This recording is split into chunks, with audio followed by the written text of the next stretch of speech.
അല്ലാഹു സുബ്ഹാനഹു വ തആല നമ്മളെല്ലാവരെയും കബൂലാക്കുമാറാകട്ടെ. പരിശുദ്ധമായ റമദാനിൻ്റെ അവസാനത്തെ സമയം ഇന്നൊരു തറാവീഹും കൂടെ നിസ്കരിച്ച്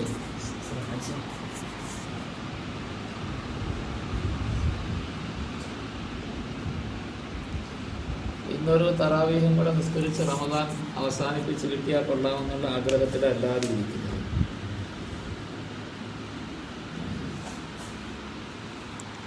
നാളെ ഇശാ നിസ്കരിച്ച് മറ്റന്നാൾ പെരുന്നാൾ കൂടിയ എല്ലാവർക്കും വലിയ സന്തോഷമായിരിക്കും. എങ്ങാനും നാളെയും കൂടെ തറാവീഹ് നമസ്കരിക്കുകയും മറ്റന്നാൾ നോമ്പ് പിടിക്കുകയും ചെയ്യേണ്ട അവസ്ഥ വന്നാൽ ഇത്രയും നീണ്ടുപോയല്ലോ വത്സവനെന്ന് തോന്നുന്ന രീതിയിലാണ് എല്ലാവരും ഇരിക്കുന്നത്.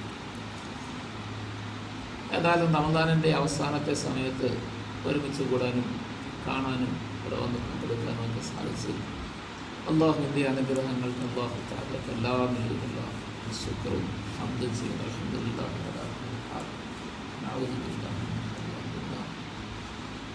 അള്ളാഹു തആല ഈ അവസാന സമയത്ത് റമദാനിൻ്റെ എല്ലാ അനുഗ്രഹങ്ങളും നേടിയവരുടെ കൂട്ടത്തിൽ നമ്മളെയും നമ്മളുമായി ബന്ധപ്പെട്ട എല്ലാവരെയും ഉൾപ്പെടുത്തി അനുഗ്രഹിക്കുമാറാണ്. നബി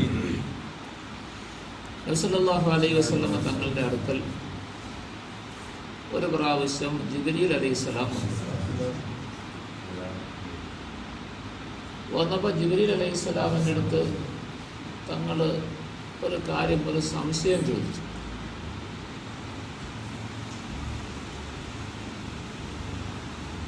ജിബ്രീൽ അലൈഹിസ്സലാം പറഞ്ഞു, എനിക്കത് അറിഞ്ഞുകൂടാ, ഞാൻ പോയി അള്ളാഹുവിൻ്റെ അടുത്ത് ചോദിച്ചിട്ട് വന്ന് പറഞ്ഞു തരാം. എന്താ സംശയം? ഈ ഭൂമിയിൽ ഒരുപാട് സ്ഥലങ്ങളുണ്ട്. ഇതിൽ അള്ളാഹുവിന് ഏറ്റവും ഇഷ്ടപ്പെട്ട സ്ഥലം ഏത് ഭാഗമാണ്? ഭൂമിയുടെ ഏത് പ്രദേശമാണ് അള്ളാഹുവിന് ഏറ്റവും പ്രിയപ്പെട്ടത്? അതുപോലെ ഭൂമിയിൽ അള്ളാഹുവിന് ഏറ്റവും വെറുപ്പുള്ള സ്ഥലം, ഏറ്റവും അള്ളാഹുവിൻ്റെ കോപത്തിന് വിധേയമായ സ്ഥലം ഏതാണ്? ഏത് ഭാഗമായിരിക്കുമെന്ന് പറഞ്ഞു തരാൻ ജിബ്രീൽ അലൈഹിസ്സലാമിൻ്റെ അടുത്ത് ചോദിച്ചു. നമ്മുടെ ചോദിച്ചെങ്കിൽ നമ്മൾ വേഗം പറയും കഅബ ഏറ്റവും ഉയർന്ന സ്ഥലം. ഭൂമിയിൽ കഅബയേക്കാൾ ഉയർന്ന സ്ഥലമുണ്ടോ? അതുകൊണ്ട് കഅബയാണെന്ന് പറയും. ഏറ്റവും മോശം സ്ഥലം ഏതാണെന്ന് ചോദിച്ചാൽ അല്ലെങ്കിൽ ഫിറഔനിൻ്റെ വീടെങ്ങാനും ആണെന്ന് പറയും, അല്ലെങ്കിൽ അബൂജാലിൻ്റെ വീടാണെന്ന് പറയും. പക്ഷേ ജിബ്രീൽ അലൈഹിസ്സലാം മറുപടി ഒന്നും പറഞ്ഞില്ല. അദ്ദേഹം പറഞ്ഞു, എനിക്കത് അറിഞ്ഞുകൂടാ, ഞാൻ അള്ളാഹുവിൻ്റെ അടുത്ത് ചോദിച്ചിട്ട് ഒന്ന് പറഞ്ഞു. ഇതിൽ വളരെ പ്രധാനമായിട്ട് രണ്ട് കാര്യങ്ങൾ നമ്മൾ ശ്രദ്ധിക്കാനുണ്ട്. ഒന്ന്, നബി സല്ലല്ലാഹു അലൈഹി വസല്ലം തങ്ങൾ അള്ളാഹുവിൻ്റെ റസൂലാണ്, അവസാനത്തെ നബിയാണ്. ലോകാവസാനം വരെ വരുന്ന മുഴുവൻ ആളുകൾക്കും, മുഴുവൻ മനുഷ്യർക്കും, ജിന്നുകൾക്കും നബിയായി നിയോഗിക്കപ്പെട്ട ആളാണ്. ലോകാവസാനം വരെ വരുന്ന ആളുകൾ മുഴുവനും എന്താണോ ചെയ്യേണ്ടത്, എങ്ങനെയാണോ അവരുടെ ദുനിയാവിൻ്റെയും ആഖിറത്തിൻ്റെയും വിജയം നിലനിൽക്കുന്നത്, ഈ കാര്യം മുഴുവനും ലോകത്തുള്ള മുഴുവൻ മനുഷ്യർക്കും പറഞ്ഞു കൊടുത്ത് പഠിപ്പിക്കാൻ വേണ്ടി നിയോഗിക്കപ്പെട്ട നബിയാണ്. അതുകൊണ്ട് ആ നബി സല്ലല്ലാഹു അലൈഹി വസല്ലം ഒരു കാര്യത്തെക്കുറിച്ചും അറിവില്ലാത്ത ആളാകാൻ പാടില്ല. ഇങ്ങനത്തെ എല്ലാ കാര്യങ്ങളും ചോദിക്കുന്നവർക്ക് മറുപടി പറഞ്ഞു കൊടുക്കേണ്ട ആളാണ്, ആ ഉത്തരവാദിത്വമുള്ള ആളാണ്. പക്ഷേ നബി സല്ലല്ലാഹു അലൈഹി വസല്ലം തങ്ങൾക്ക് അറിയാത്ത കാര്യം, ആരാണോ തങ്ങളെക്കാൾ കൂടുതൽ ഈ കാര്യത്തിൽ അറിവുള്ളവർ എന്ന് തങ്ങൾക്ക് ഓർമ്മയുള്ളത്, ബോധമുള്ളത്, അങ്ങനത്തെ ആളോട് ചോദിക്കും. സല്ലല്ലാഹു അലൈഹി വസല്ലം തങ്ങൾ ജീവിച്ചിരിക്കുന്ന കാലത്ത് തങ്ങളുടെ സഹാബാക്കളോ അല്ലെങ്കിൽ തങ്ങളുടെ കൂട്ടത്തിലുള്ള കുടുംബക്കാരോ മറ്റാരെങ്കിലും തങ്ങളെക്കാൾ കൂടുതൽ ദീനിൻ്റെ കാര്യങ്ങളിൽ അറിവുള്ളവരായിരിക്കും. ഉണ്ടെങ്കിൽ പിന്നെ അവരോട് അബൂബക്കർ സിദ്ദീഖ് റളിയല്ലാഹു അൻഹു ഉണ്ട്, ഉമർ ഇബ്നുൽ ഖത്താബ് റളിയല്ലാഹു അൻഹു ഉണ്ട്, ഉസ്മാൻ ഇബ്നു അഫ്ഫാൻ, അലി ഇബ്നു അബീ Talib, Abdullah Ibn Abbas, Abdullah Ibnu Umar, Abdullah Ibnu Masood റളിയല്ലാഹു അൻഹും അജ്മഈൻ. എത്ര വലിയ വലിയ പേര് കേട്ട സഹാബാക്കളായി ഇവരെല്ലാം ഉണ്ട്. അവരോട് ചോദിച്ചാൽ കിട്ടുമോ? ഇല്ല. ഇങ്ങനത്തെ ആളുകൾക്കൊക്കെ അവരുമായി ബന്ധപ്പെട്ട എന്തെങ്കിലും ദുന്യാവിൻ്റെ കാര്യങ്ങളാണെങ്കിൽ അറിയാം. ഒരു കൃഷിക്കാരൻ്റെ അടുത്ത് നബി സല്ലല്ലാഹു അലൈഹി വസല്ലം തങ്ങൾക്ക് കൃഷിയെക്കുറിച്ച് ചോദിക്കാം. ഒരു കച്ചവടക്കാരൻ്റെ അടുത്ത് വേണമെങ്കിൽ നബി സല്ലല്ലാഹു അലൈഹി വസല്ലം തങ്ങൾക്ക് കച്ചവടത്തെക്കുറിച്ച് ചോദിക്കാം. കാരണം നബി തങ്ങളെക്കാൾ കൂടുതൽ കച്ചവടത്തിൽ പരിചയവും കച്ചവടം നടത്തി ശീലവും ഒക്കെ കാണും. അതുകൊണ്ട് വേണമെങ്കിൽ അതിനെക്കുറിച്ച് ചോദിക്കാം, കൃഷിയെക്കുറിച്ച് വേണമെങ്കിൽ ചോദിക്കാം. പക്ഷെ ദീനിൻ്റെ കാര്യത്തെക്കുറിച്ച് ആരോട് ചോദിക്കും? ചോദിക്കാൻ ഒരാളും ഇല്ല. അപ്പോൾ പിന്നെ ആ നബി സല്ലല്ലാഹു അലൈഹി വസല്ലം തങ്ങൾക്ക് ചോദിക്കാനുള്ളത്, തങ്ങൾക്ക് വഹ്യ് കൊണ്ടുവന്ന് കൊടുക്കുന്ന അള്ളാഹുവിങ്കൽ നിന്നുമുള്ള വിവരങ്ങൾ കിട്ടാൻ സാധ്യതയുള്ള ജിബ്രീൽ അലൈഹിസ്സലാം. ജിബ്രീൽ അലൈഹിസ്സലാം നബി സല്ലല്ലാഹു അലൈഹി വസല്ലം തങ്ങളെക്കാൾ കൂടുതൽ വലിയ അറിവുള്ള ആളായതുകൊണ്ടൊന്നുമല്ല.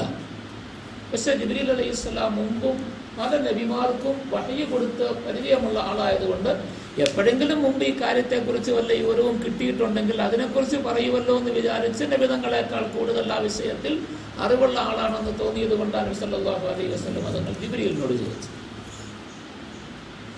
ഒരു കാര്യം നബി സല്ലല്ലാഹു അലൈഹി വസല്ലം ഇതിൽ കൂടി നമ്മളെ പഠിപ്പിക്കുകയാണ്. എത്ര ഉയർന്ന ആളാണെങ്കിലും, നമ്മളെത്ര വലിയ കൂടിയ ആളാണെങ്കിലും, എന്തെല്ലാം പഠിച്ച് എത്ര വലുതായി പോയാലും നമുക്കൊരു കാര്യത്തെക്കുറിച്ച് അറിവില്ല എങ്കിൽ നമ്മളെക്കാൾ കൂടുതൽ ആ വിഷയത്തിൽ ആരാണോ അറിവുള്ളത് എന്ന് അന്വേഷിച്ച് അവരോട് ചോദിച്ച് നമ്മൾ പഠിക്കണം, മനസ്സിലാക്കണം. ഒരു കാര്യത്തെക്കുറിച്ച് അറിഞ്ഞുകൂടാതെ വന്നു പഠിക്കാതെ വിടരുത്, സ്വന്തം അഭിപ്രായം വെച്ച് പഠിക്കരുത്, ആരോടെങ്കിലും ചോദിച്ച് പഠിക്കരുത്. പിന്നെ ആരോട് ചോദിച്ച് പഠിക്കണം? നമ്മളെക്കാൾ അറിവ് ആർക്കാണോ ഉള്ളത് എന്ന് നമുക്ക് ഉറപ്പും ബോധ്യവുമുള്ള ആളോട് ചോദിക്കും. അവർ പറയുന്നത്. പക്ഷെ ജിബ്രീൽ അലൈഹിസ്സലാം ഒരു കാര്യം നമ്മളെ പഠിപ്പിച്ചു. തന്നെക്കാൾ അറിവുള്ള ആളാണെന്ന് വിചാരിച്ച് ഒരാൾ വന്നൊരു കാര്യം നമ്മളോട് ചോദിച്ചാലും നമുക്കത് അറിഞ്ഞുകൂടെങ്കിൽ പറയാൻ പറ്റില്ല. വലിയ അറിവുള്ള ആളാണെന്ന് വിചാരിച്ചൊരു കാര്യം നിങ്ങൾ ആരെങ്കിലും ഇപ്പം എന്നോട് ചോദിച്ചു, ശരിക്കും അറിഞ്ഞുകൂടെങ്കിൽ ഞാൻ നിങ്ങളുടെ മുമ്പിൽ പറയാതെ പോയാൽ മോശമല്ലേ, എല്ലാവരും വലിയ അറിവുള്ള ആളെന്ന് വിചാരിച്ചല്ലേ എന്നോട് ചോദിക്കുന്നത്, ഞാനത് പറയാതിരുന്നാൽ എന്നെ എങ്ങനെ കണക്കാക്കും എന്നൊക്കെ വിചാരിച്ച് ഞാൻ എൻ്റെ സ്വന്തം അഭിപ്രായം അറിവില്ലാത്ത എന്തെങ്കിലും കാര്യങ്ങൾ ഞാൻ പറയാമോ? എനിക്ക് അറിഞ്ഞുകൂടാ, ഞാനിവിടെ എന്തെങ്കിലും അന്വേഷിച്ച് പഠിച്ചിട്ട് പറഞ്ഞു തരാമെന്ന് പറയണം. ജിബ്രീൽ അലൈഹിസ്സലാം പറഞ്ഞു, എനിക്കറിഞ്ഞുകൂടാ, ഞാൻ അല്ലാഹുവിനോട് ചോദിച്ചിട്ട് പറയാം. അപ്പോൾ ഇത് നമ്മളുടെ ജീവിതത്തിലേക്കുള്ള ഒരു വലിയ വഴിത്തിരിവാണ്. സല്ലല്ലാഹു അലൈഹി വസല്ലം തങ്ങളുടെ ഈ ചോദ്യവും ജിബ്രീൽ അലൈഹിസ്സലാമിൻ്റെ ഈ മറുപടി അത് നമ്മൾ പഠിച്ചിരിക്കും. ശരി, ജിബ്രീൽ അലൈഹിസ്സലാം എന്നിട്ട് എന്ത് ചെയ്തു? ഉടനെ തന്നെ അവിടെ നിന്ന് പോയി. അവിടെ നിന്നില്ല, വേറൊരു കാര്യവും പറയാനും നിന്നില്ല. ഞാൻ ചോദിച്ച് ഞാൻ പറയാൻ 2 ദിവസം കഴിയട്ടെ, പിന്നെ വരുമ്പോൾ ഞാൻ പറഞ്ഞു തന്നേക്കാം, ഇപ്പം ഞാൻ വന്ന കാര്യം നടത്താമെന്ന് വിചാരിച്ച് ജിബ്രീൽ അലൈഹിസ്സലാം അവിടെ നിന്നുമില്ല, പിന്നെ സംസാരിക്കാനും നിന്നില്ല. അപ്പോഴേ അവിടെ നിന്ന് പോയി അള്ളാഹുവിൻ്റെ അടുക്കൽ, അള്ളാഹുവിൻ്റെ സന്നിധിയിലേക്ക് പോയി അള്ളാഹുവിൻ്റെ അടുക്കൽ ഈ കാര്യത്തെക്കുറിച്ച് ജിബ്രീൽ അലൈഹിസ്സലാം ചോദിച്ചു. മുഹമ്മദ് സല്ലല്ലാഹു അലൈഹി വസല്ലം ഒരു കാര്യം ഇങ്ങനെ ചോദിക്കുന്നു, അതിൻ്റെ മറുപടി എന്താണ് ഞാൻ പറയേണ്ടത്? എനിക്കും അറിഞ്ഞുകൂടാ, അതുകൊണ്ട് അള്ളാഹുവെ അറിയിച്ചു തന്നാൽ ഞാനും അറിയും. മുഹമ്മദ് സല്ലല്ലാഹു അലൈഹി വസല്ലം തങ്ങൾക്ക് പറഞ്ഞു കൊടുത്തു. അപ്പോൾ എന്താ ജിബ്രീൽ അലൈഹിസ്സലാം ചെയ്തത്? ജിബ്രീലിൻ്റെ ഈ പ്രവൃത്തിയിൽ നിന്ന് നമുക്കെന്താ പഠിക്കാനുള്ളത്? ഒരു കാര്യത്തെക്കുറിച്ച് നമുക്ക് അറിയാതെയാവുകയോ നമുക്ക് പഠിക്കാൻ പറ്റാതെ വരികയോ ചെയ്തു. നമ്മൾ അറിയാവുന്ന വിചാരത്തിൽ ആരോടെങ്കിലും ചോദിച്ച് അവർക്കും അത് അറിയാതെയായി, അവർക്കത് പറഞ്ഞു കൊടുക്കാൻ പറ്റാതെയായാൽ, എനിക്കറിയാത്ത ഒരു കാര്യത്തെക്കുറിച്ച് ചോദിച്ച് പറയാൻ പറ്റിയില്ലെങ്കിൽ, എനിക്കറിയാതെയായി പോയാൽ എൻ്റെ ആദ്യത്തെ ജോലി ആ കാര്യം പഠിക്കലാണ്. ദീനിനെ സംബന്ധിച്ചിടത്തോളം അറിയാത്ത കാര്യം അത് പഠിക്കലാണ് നമ്മളുടെ പ്രധാനപ്പെട്ട ജോലി. ബാക്കി കാര്യം മാറ്റിവെക്കണം. ജിബ്രീൽ വന്ന കാര്യം നടത്തിയില്ല, എന്തിനാണെന്ന് പറഞ്ഞില്ല. ഇത് ചോദിച്ചപ്പോൾ എനിക്ക് അറിഞ്ഞുകൂടാ എന്ന് പറഞ്ഞ് ഞാൻ അള്ളാഹുവിൻ്റെ അടുത്ത് ചോദിച്ച് പറയാമെന്ന് പറഞ്ഞ് ഉടനെ തന്നെ അവിടെ നിന്ന് സ്ഥലം വിടുക ചെയ്തു. അപ്പം അത് പഠിക്കാൻ വേണ്ടിയിട്ട് നമ്മൾ സമയം ആദ്യം അതിനു വേണ്ടിയിട്ടുണ്ട്. ഒരാൾക്ക് നമസ്കാരത്തെക്കുറിച്ച് അറിഞ്ഞുകൂടാ, അല്ലെങ്കിൽ വുദൂവിനെ കുറിച്ച് അറിഞ്ഞുകൂടാ, നമസ്കാരത്തിലോ വുദൂവിലോ എന്തെങ്കിലും ഒരു സംശയം വന്നു, ആദ്യം എന്ത് ചെയ്യണം? ആരെങ്കിലും എപ്പോഴെങ്കിലും കണ്ടാൽ ചോദിച്ച് പഠിക്കാം. ഇപ്പോൾ പോയി കടയും കാര്യവും കാശുകളുടെ കാര്യമൊക്കെ പോട്ടെ, പോയി തൊഴിലൊക്കെ നടത്തിയിട്ട് സാധനമൊക്കെ മേടിച്ച വീട്ടിൽ കൊണ്ടുവന്ന് നോമ്പ് തുറന്ന പെരുന്നാളൊക്കെ കഴിഞ്ഞ് പിന്നെ ആരെങ്കിലും ആലിമീങ്ങളെ കണ്ടാൽ ചോദിച്ച് പഠിക്കാം. ഇപ്പം നിസ്കരിച്ചത് അങ്ങനെ ഇരിക്കട്ടെ, ഇതാണോ ചെയ്യേണ്ടത്? അതല്ല, ബാക്കി ജോലി മാറ്റി വെച്ചിട്ട് ആദ്യം ആ കാര്യം ചെയ്യണം. പക്ഷെ ഇതൊക്കെ നമ്മളുടെ ഭാഗത്ത് നമുക്കിന്ന് ഇല്ലാത്ത ഒരു കാര്യമാണ്. നമുക്ക് ഈ വിഷയത്തിലാണ് ഏറ്റവും വലിയ പരാജയവും ഏറ്റവും വലിയ അധപ്പതനവും. ഫോണിൽ ചാർജ് തീർന്നു പോയി, റീചാർജ് ചെയ്യണം. ഒരു കടയിൽ പോയി റീചാർജ് കൂപ്പൺ ചോദിച്ചു. അവൻ പറഞ്ഞു കൂപ്പൺ ഇവിടെ ഇല്ല, തീർന്നു പോയി എന്ന് പറഞ്ഞു. അല്ലെങ്കിൽ റീചാർജ് ചെയ്യാൻ സൗകര്യമില്ല എന്ന് പറഞ്ഞു. കിട്ടിയില്ല, സൗകര്യമില്ല. പിന്നെ ആട്ടെ, എപ്പോഴെങ്കിലും സൗകര്യപ്പെടുന്ന സ്ഥലത്ത് പോകുമ്പോഴോ വെക്കുമ്പോഴോ ചാർജ് ചെയ്യാം. ഇപ്പോൾ പോയി നമ്മുടെ ജോലി നോക്കാമെന്ന് പറഞ്ഞാൽ ആരെങ്കിലും വീട്ടിലേക്ക് തിരിച്ചു പോകുമോ അപ്പം തന്നെ അവനോട് ചോദിക്കുമോ എവിടെ പോയാൽ ചാർജ് ചെയ്യാൻ പറ്റും, വേറെ എവിടെ അടുത്ത് കടയുള്ളത്, എവിടെ ആരാ ചാർജ് ചെയ്ത് കൊടുക്കുന്നത്, ഏതെങ്കിലും മാർഗം ഉണ്ടോ എന്ന് ഉടനെ തന്നെ അവനോട് ചോദിക്കുമോ. ഇവിടെ സൗകര്യം ഇല്ല എന്ന് പറഞ്ഞാൽ അടുത്ത ചോദ്യം എന്താ, ഇവിടെ സൗകര്യമുള്ളത്. അപ്പൊ നമുക്ക് അറിയാത്ത ഒരു കാര്യത്തെക്കുറിച്ച് ദുന്യാവിന്റെ ഒരു ആവശ്യം വന്നപ്പോൾ കിട്ടിയില്ല എന്ന് കണ്ടാൽ ഉടനെ അടുത്ത് എവിടെ കിട്ടുമെന്നുള്ളത് നമ്മൾ അന്വേഷിക്കാം. ദീനിന്റെ വിഷയമാണെങ്കിലോ നിസ്കാരത്തിൽ എന്തെങ്കിലും തെറ്റുപറ്റി, നിസ്കാരത്തിൽ എന്തെങ്കിലും സാധാരണ നിസ്കരിക്കുന്നത് പോലെ അല്ലാതെ ഒരു അബദ്ധം പറ്റി, അപ്പൊ എന്റെ നിസ്കാരം ശരിയായോ ഇല്ലയോ എന്ന് നമ്മളെപ്പോഴാണ് ചോദിച്ചു പഠിക്കുക? സലാം വീട്ടിൽ ഉടനെ തന്നെ ആദ്യം ഇത് ചോദിക്കാമെന്ന് പറഞ്ഞാൽ അറിയാവുന്ന ആളെ അന്വേഷിക്കുവോ? അതവിടെ ഇരിക്കട്ടെ, സാരമില്ല, ഇനി പിന്നെ സൗകര്യം കിട്ടുമ്പോൾ ആരെങ്കിലും ഒത്തു കിട്ടിയാൽ ചോദിക്കുക. അപ്പോൾ പിന്നെ അവിടെ ആരടുത്ത് ചോദിക്കണം, ഏത് ഉസ്താദിനടുത്ത് ചോദിക്കും? ആ ഉസ്താദിനോട് ചോദിച്ചാൽ ചിലപ്പോൾ എന്നെക്കുറിച്ച് വല്ല ആക്ഷേപം പറയുമോ, ചിലപ്പോൾ നിസ്കരിക്കാൻ പോലും അറിയാൻ പാടില്ലാത്തവരെന്ന് പറഞ്ഞാൽ കളിയാക്കുമോ, വേറെ ഏതെങ്കിലും ഉസ്താദിൻ്റെ അടുത്ത് ചോദിക്കാം, പരിചയമില്ലാത്തവരടുത്ത് അല്ലെങ്കിൽ നല്ല ബന്ധമുള്ളവരടുത്ത് ചോദിക്കാം, അവരെ കാണട്ടെ എന്നൊക്കെ ഓർത്ത് മാറ്റി വയ്ക്കുകയല്ലേ ഉള്ളൂ. അതോ മൊബൈൽ ചാർജ് ചെയ്യുന്നത് മാറി ഉടനെ തന്നെ അന്വേഷിക്കുമോ, ചോദിച്ച് പഠിക്കുമോ? സാധാരണ പതിവുണ്ട്, അങ്ങനെ ഒരു പതിവേ ഇല്ല അല്ലേ. പിന്നെ എന്താ അങ്ങനെ ഒരു തെറ്റ് വരിക എന്നുള്ള പ്രശ്നം നമ്മൾ ആലോചിച്ചെങ്കിലല്ലേ ഉള്ളൂ. നിസ്കാരത്തിൽ തെറ്റ് വരുമോ ഇല്ലയോ നമ്മൾ ആലോചിച്ചാലല്ലേ ഇവിടെ ചോദിക്കുന്ന കാര്യത്തെക്കുറിച്ച് ചിന്തിക്കാറുണ്ടല്ലേ. അപ്പൊ നമ്മൾ നിസ്കരിക്കുന്ന നിസ്കാരമെല്ലാം പൂർണ്ണമാണ്, ഒരു തെറ്റും വന്നിട്ടില്ല എന്നാണ് നമ്മുടെയൊക്കെ ധാരണ. അള്ളാഹു അക്ബർ. നമ്മുടെയൊക്കെ നിസ്കാരം അള്ളാഹുവിന്റെ അടുക്കൽ പോകുമ്പോൾ, നാളെ മാസ്റ്ററിൽ പോകുമ്പോൾ അറിയാം നമ്മുടെ നമസ്കാരം തന്നെ എത്ര തെറ്റുകളുള്ളതായിരിക്കും. ചിലപ്പോൾ നമ്മുടെ നമസ്കാരം തന്നെ അള്ളാഹുവിനെ കളിയാക്കുന്ന തരത്തിലായി. അതുകൊണ്ടാണ് നബി സല്ലല്ലാഹു അലൈഹി വസല്ലം പറഞ്ഞത്, ചില ആളുകൾ നമസ്കരിക്കും, പള്ളി നിറച്ച് നമസ്കരിക്കാൻ ചിലപ്പോൾ ആളുകൾ കാണും, പക്ഷെ ഒരാൾക്ക് പോലും നമസ്കാരത്തിന്റെ 10% പ്രതിഫലം പോലും കിട്ടില്ല. പള്ളി നിറയെ ആളുകൾ നമസ്കരിച്ചാലും അതിൽപ്പെട്ട ഒരാൾക്ക് പോലും നമസ്കാരത്തിന്റെ 10% പ്രതിഫലം പോലും കിട്ടില്ല. ചില ആൾക്കാർക്ക് മാത്രം കിട്ടും 10%, ചിലർക്ക് 9-1, ചിലർക്ക് 8-1, ചിലർക്ക് 7-1, ഇങ്ങനെയൊക്കെയാണ് പ്രതിഫലം കിട്ടുന്നത്. സല്ലല്ലാഹു അലൈഹി വസല്ലം നമ്മുടെ നമസ്കാരത്തിൽ തെറ്റില്ലാത്തതിന്റെ പേരിലാണ് ഇങ്ങനെ വരുന്നത്. നമ്മുടെ എല്ലാ നമസ്കാരം തെറ്റ് വരുന്നുണ്ട്. ഇതെപ്പോഴാ പള്ളി നിറച്ച് നമസ്കരിക്കുന്ന ആളുകളുടെ നമസ്കാരത്തിന് 10-1 പ്രതിഫലമായിരിക്കും കിട്ടുക എന്ന് പറഞ്ഞത് നബി സല്ലല്ലാഹു അലൈഹി വസല്ലം സഹാബാക്കളുടെ കാലത്ത് സഹാബാക്കൾ നമസ്കരിക്കുന്നതിനെ കുറിച്ച് തങ്ങൾ അന്ന് പറഞ്ഞതാ. അല്ലാതെ ഇത് തിയാമെന്നാലെടുക്കുമ്പോൾ 2017 നമസ്കരിക്കുന്നതിനെ കുറിച്ചാണ് നിങ്ങൾ പറഞ്ഞത്. അതാണെങ്കിൽ സഹാബാക്കളോട് പറയണ്ടല്ലോ, അന്നത്തെ കാലത്ത് പറഞ്ഞതാ. അപ്പൊ സഹാബാക്കളുടെ കാലത്തുള്ള നമസ്കാരത്തെ കുറിച്ച് പോലും തങ്ങൾ പറഞ്ഞത് ഇങ്ങനെയാണ്. പിന്നെ ഈ 1500 വർഷം കഴിഞ്ഞ് നമ്മുടെ നമസ്കാരവും നമ്മുടെ പള്ളിയൊക്കെ പറയണം.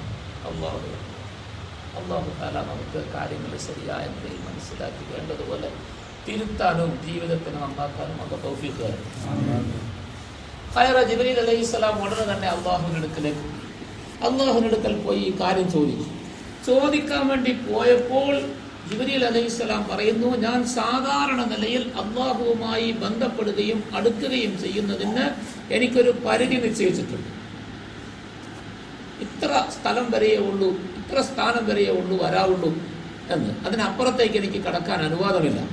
നബി സല്ലല്ലാഹു അലൈഹി വസല്ലം തങ്ങളെ മിഅ്റാജിന് പോയപ്പോൾ ജിബ്രീൽ അലൈഹിസ്സലാം ഒരു സ്ഥലത്ത് സിദ്റത്തുൽ മുൻതഹായിൽ കൊണ്ടുപോയി അവിടെ പോയിട്ട് പറഞ്ഞു, ഇനി അള്ളാഹുവിന്റെ സന്നിധിയിലേക്ക് നബിയെ സല്ലല്ലാഹു അലൈഹി വസല്ലം എനിക്ക് ഇവിടെ നിന്ന് അങ്ങോട്ട് വരാൻ അനുവാദമില്ല, നിരോധിത മേഖലയാണ്, എനിക്ക് വരാൻ പറ്റില്ല, തങ്ങൾ പോകും. ജിബ്രീലെ ഞാനങ്ങനെ ഒറ്റയ്ക്ക് പോകും ഒരു പരിചയമില്ലാത്ത സ്ഥലത്ത്, ഇതെന്തൊരു കൂട്ടുകാരനായി എന്നെ അവിടെ നിന്ന് വിളിച്ച് ഞാൻ കിടന്ന് ഉറങ്ങിയെടുത്തുനിന്ന് മക്കയിൽ വന്ന് എൻ്റെ വീട്ടിൽ നിന്ന് വിളിച്ചുകൊണ്ട് വന്ന് കാബയിൽ കൊണ്ടുവന്ന് ബൈത്തുൽ മുഖദ്ദസിലേക്ക് കൊണ്ടുവന്ന് ഇവിടെ ആകാശത്തിൽ 7-ാം ആകാശം വരെയും കൊണ്ടുവന്ന് എല്ലായിടത്തും എത്തി കൂട്ടുണ്ടായിരുന്നു. ഇത് ഒന്നുമല്ലാത്ത സ്ഥലത്ത് ഒരു പരിചയമില്ലാത്ത എടുത്ത് വന്നു കഴിഞ്ഞപ്പോൾ നിങ്ങൾ എന്നെ വിട്ടേച്ച് പോയാൽ ഞാനിനി എന്ത് ചെയ്യും? ജിബ്രീൽ അലൈഹിസ്സലാം പറഞ്ഞു, ഇനി തങ്ങളൊന്ന് പോയാൽ മതി, വഴി പ്രത്യേകിച്ച് അറിയേണ്ട കാര്യമൊന്നുമില്ല. അള്ളാഹുവിൻ്റെ അടുക്കലേക്ക് സന്നിധിയിലേക്ക് തങ്ങളെ അള്ളാഹു തആല വിളിച്ചതാണ്, അതുകൊണ്ട് തങ്ങൾക്ക് വഴിയൊന്നും തെറ്റില്ല, ശരിക്ക് വരാൻ പറ്റില്ല, എനിക്ക് വരാൻ അനുവാദമില്ല ഇവിടുന്ന്. എന്നിട്ട് ജിബ്രീൽ പറഞ്ഞു, ഞാനെങ്ങാനും ഇവിടുന്ന് ഒരു ഇഞ്ച് മുമ്പോട്ട് മാറിയിട്ടുണ്ടെങ്കിൽ ഞാൻ കഴിഞ്ഞു പോകും.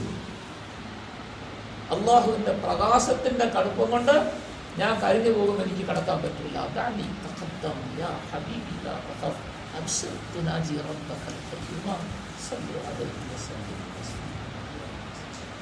നബി സല്ലല്ലാഹു അലൈഹി വസല്ലം തങ്ങളുടെ മഹത്വമാണ്, മലക്കുകളെക്കാളും മഹത്വമാണ് നബി സല്ലല്ലാഹു അലൈഹി വസല്ലം തങ്ങൾക്ക്. ജിബ്രീൽ അലൈഹിസ്സലാം പോലും നബി സല്ലല്ലാഹു അലൈഹി വസല്ലം തങ്ങളുടെ സ്ഥാനത്തെത്തൂല. അത്ര വലിയ മഹത്വമാണ് അല്ലാഹു തആല നമ്മളുടെ നബി മുഹമ്മദ് സല്ലല്ലാഹു അലൈഹി വസല്ലം തങ്ങൾക്ക് നൽകി. ആ മഹത്വം നബിതങ്ങളുടെ ഉമ്മത്തികളായ നമുക്കും മറ്റുമ്മത്തികളെ അപേക്ഷിച്ചുകൊണ്ട് നമ്മൾ യഥാർത്ഥ ഉമ്മത്തികളായാൽ. ജിബ്രീൽ അലൈഹിസ്സലാം പറയുന്നു, ഇങ്ങനെ ഒരു പരിധി നിശ്ചയിച്ചിട്ടുണ്ടായിരുന്നു, ഞാൻ അതിനപ്പുറം കടക്കാറില്ല. പക്ഷേ അല്ലാഹു സുബ്ഹാനഹു വ തആലയുടെ അടുക്കൽ ഞാൻ ഈ കാര്യം ചോദിക്കാൻ വേണ്ടി പോയപ്പോൾ, അറിയാത്ത ഒരു കാര്യം ചോദിച്ച് പഠിക്കാൻ വേണ്ടി പഠിക്കുന്ന ആളായിട്ട് ഞാനൊരു മുതഅല്ലിമായിട്ട് പോയപ്പോൾ അല്ലാഹു സുബ്ഹാനഹു വ തആല അള്ളാഹുവിലേക്ക് കുറെ കൂടി എന്നെ അടുപ്പിക്കുകയും എനിക്ക് വലിയ അടുത്ത സ്ഥാനം തരുകയും ചെയ്തു. ഞാനും അള്ളാഹുവുമായിട്ട് 70,000 മറയുടെ അകലമേ ഉണ്ടായിരുന്നുള്ളൂ. അത്രയും എന്നെ അടുപ്പിച്ചു, സാധാരണയേക്കാൾ കൂടുതൽ, വളരെ അടുപ്പം. അപ്പോൾ എന്തെങ്കിലും കാര്യങ്ങൾ ദീനിനെ കുറിച്ച് പഠിക്കാൻ ആഗ്രഹിക്കുന്ന ആളുകളോട് അള്ളാഹുവിന് വലിയ സ്നേഹമാണ്, വലിയ അടുപ്പമാണ്. ദുനിയാവിലും അങ്ങനെയാണ്, മനുഷ്യരോടും അങ്ങനെയാണ്. മനുഷ്യരാണെങ്കിലും ദീനിന്റെ ഇൽമ് പഠിക്കാൻ വേണ്ടി പുറപ്പെട്ട നമ്മുടെ നാട്ടിൽ നിന്നൊക്കെ മുതഅല്ലിമീങ്ങൾ പണ്ടൊക്കെ ആണെങ്കിൽ കൊല്ലകടയിൽ നിന്ന് അവിടെ നിന്ന് നോക്കി ആരെങ്കിലും ഒക്കെ ഓതാനൊക്കെ പോകുമായിരുന്നു മുതഅല്ലിമീങ്ങൾ. ഇപ്പോൾ അതൊരു സൈസ് മണ്ടത്തരം പണിയാണെന്ന് എല്ലാവർക്കും തോന്നുന്നു. ഓതാൻ പോയി പള്ളിയിലോ മദ്രസയിലോ പോയി കുറച്ച് നാൾ കിടന്ന് വല്ല ദർസിലോ മദ്രസയിലോ ഓതിയിട്ട് വന്നാൽ എന്ത് ചെയ്യാൻ പറ്റും? ഉദ്യോഗം കിട്ടും. ഏതെങ്കിലും പരീക്ഷ എഴുതാൻ ടെസ്റ്റിന് ഇന്റർവ്യൂവിന് പോയാൽ ജയിക്കും. സർക്കാർ ഉദ്യോഗം ഒരു തൂക്ക് ജോലി പോലും കിട്ടില്ല. ഏതെങ്കിലും പള്ളിയുടെ മൂലയ്ക്ക് എന്നിങ്ങനെ കിടക്കണം. ഉസ്താദൊക്കെ എത്ര കാലമായി നിങ്ങളുടെ നാട്ടിൽ വന്ന് കിടക്കുന്നു, നാട്ടുകാരനായി. ഇപ്പൊ ഞങ്ങളുടെ നാട്ടുകാരൻ പറഞ്ഞാൽ, ഞങ്ങളുടെ നാട്ടിലെ സുലൈമാൻ ഉസ്താദ് എന്ന് പറഞ്ഞാൽ ആരും അറിയില്ല, കൊല്ലകടവ് സുലൈമാൻ ഉസ്താദിന്റെ പേര് തന്നെ അങ്ങനെ പറഞ്ഞാലേ അറിയൂ.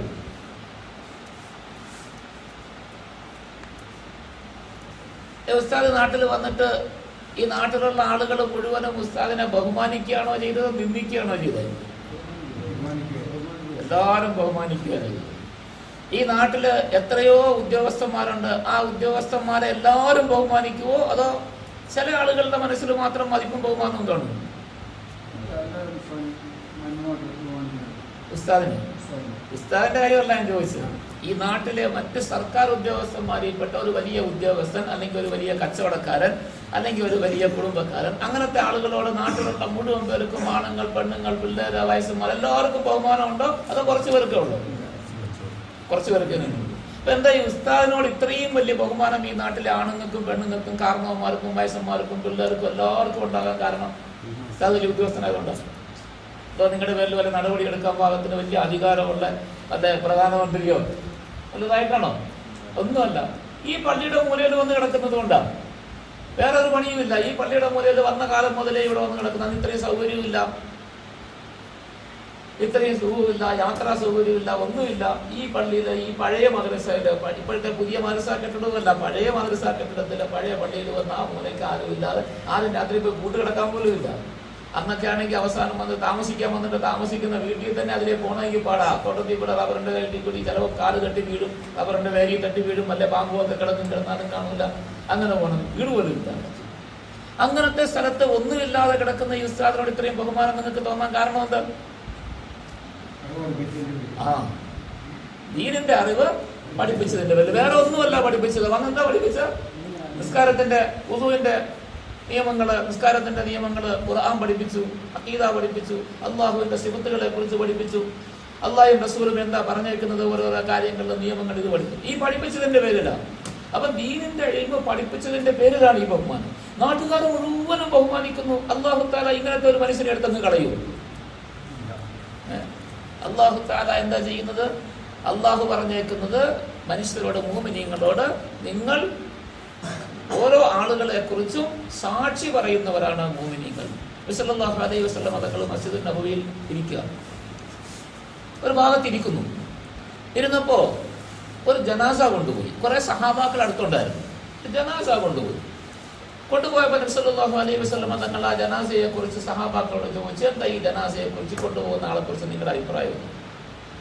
അപ്പോൾ അവർ പറഞ്ഞു, നല്ല മനുഷ്യനാ, മാന്യനായ മനുഷ്യൻ, ആളുകൾക്കെല്ലാം വലിയ താല്പര്യമുള്ള മനുഷ്യനാണ്, എല്ലാവർക്കും അദ്ദേഹത്തിന്റെ വാക്കിനൊക്കെ വലിയ വിലയാണ്, ആളുകൾ വലിയ മതിപ്പും ബഹുമാനവും ഒക്കെ കൽപ്പിക്കുന്ന ആളാണ്, നല്ല മനുഷ്യനാണ് എന്ന് പറഞ്ഞു. നബി സല്ലല്ലാഹു അലൈഹി വസല്ലം തങ്ങൾ പറഞ്ഞു, വജബത്ത് എന്ന് പറഞ്ഞു. കേട്ടോ, എന്താണ് ഏതാണെന്ന് പറഞ്ഞില്ല, നിർബന്ധമായി സ്ഥിരപ്പെട്ടു എന്ന് പറഞ്ഞു. സഹാബാക്കൾ ആരും ചോദിച്ചുമില്ല, പേടിച്ച് ചോദിച്ചില്ല. കുറേ കഴിഞ്ഞപ്പോൾ വേറെ ഒരു ജനാസ അതിലെ കൊണ്ടുപോയി. ജനാസ കൊണ്ടുപോയപ്പോൾ നബി സല്ലല്ലാഹു അലൈഹി വസല്ലം തങ്ങൾ ചോദിച്ചു, ഈ ജനാസയെക്കുറിച്ച് നിങ്ങളുടെ അഭിപ്രായം എന്താണ്?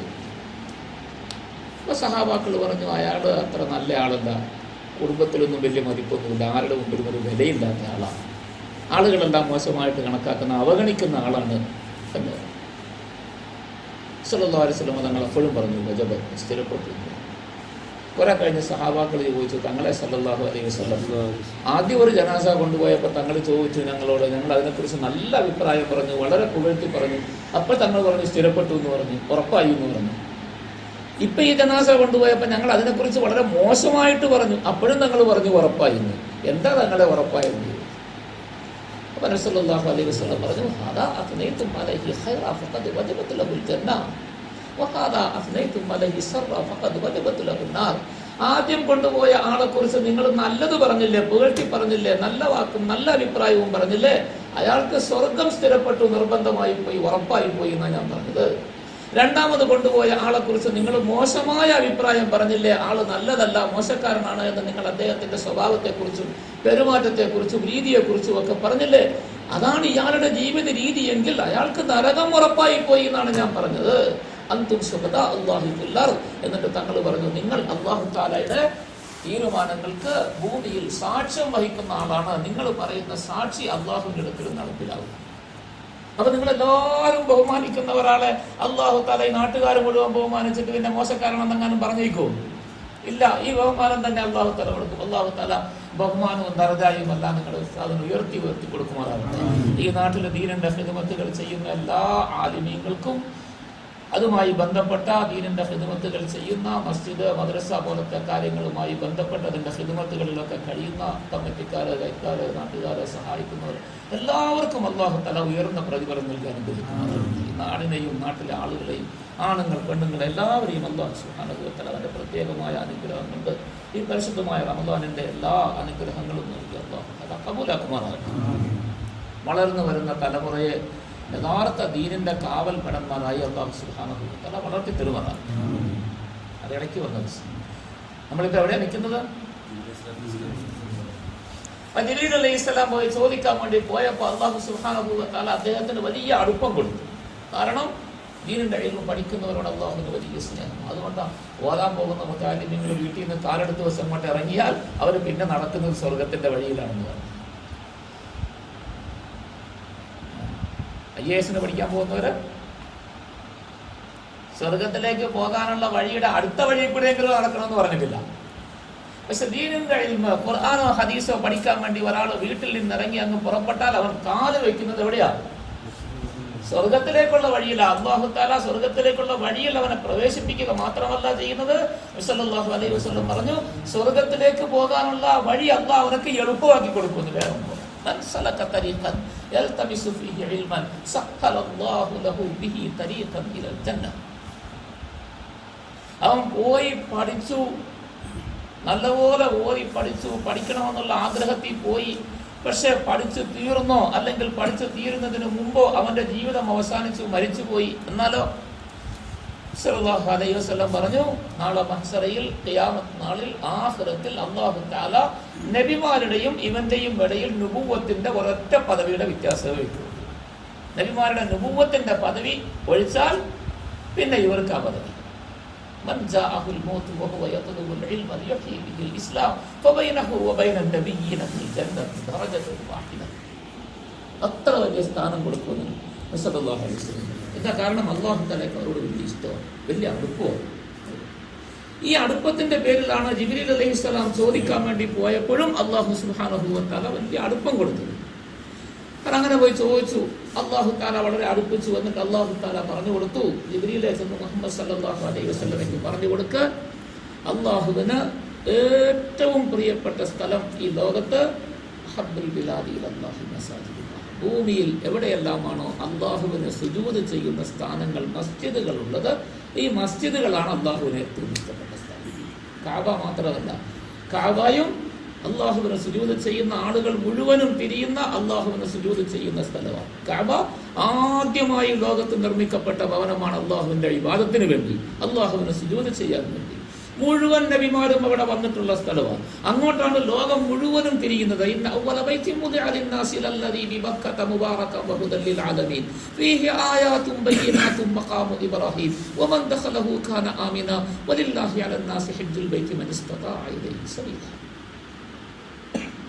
അപ്പൊ ആ കഅബ മാത്രമല്ല, ഭൂമിയിൽ എവിടെയെല്ലാം മസ്ജിദുകളുണ്ടോ ഈ മസ്ജിദ് മുഴുവനും അള്ളാഹുവിന് ഏറ്റവും പ്രിയപ്പെട്ട സ്ഥലമാണ്. അള്ളാഹുവിന് ഏറ്റവും വെറുപ്പുള്ള സ്ഥലമോ ഫിറഔന്റെ വീടോ, അബൂജഹലിന്റെ വീടോ, അതോ ഭൂമിയിലുള്ള വല്ല കക്കൂസോ?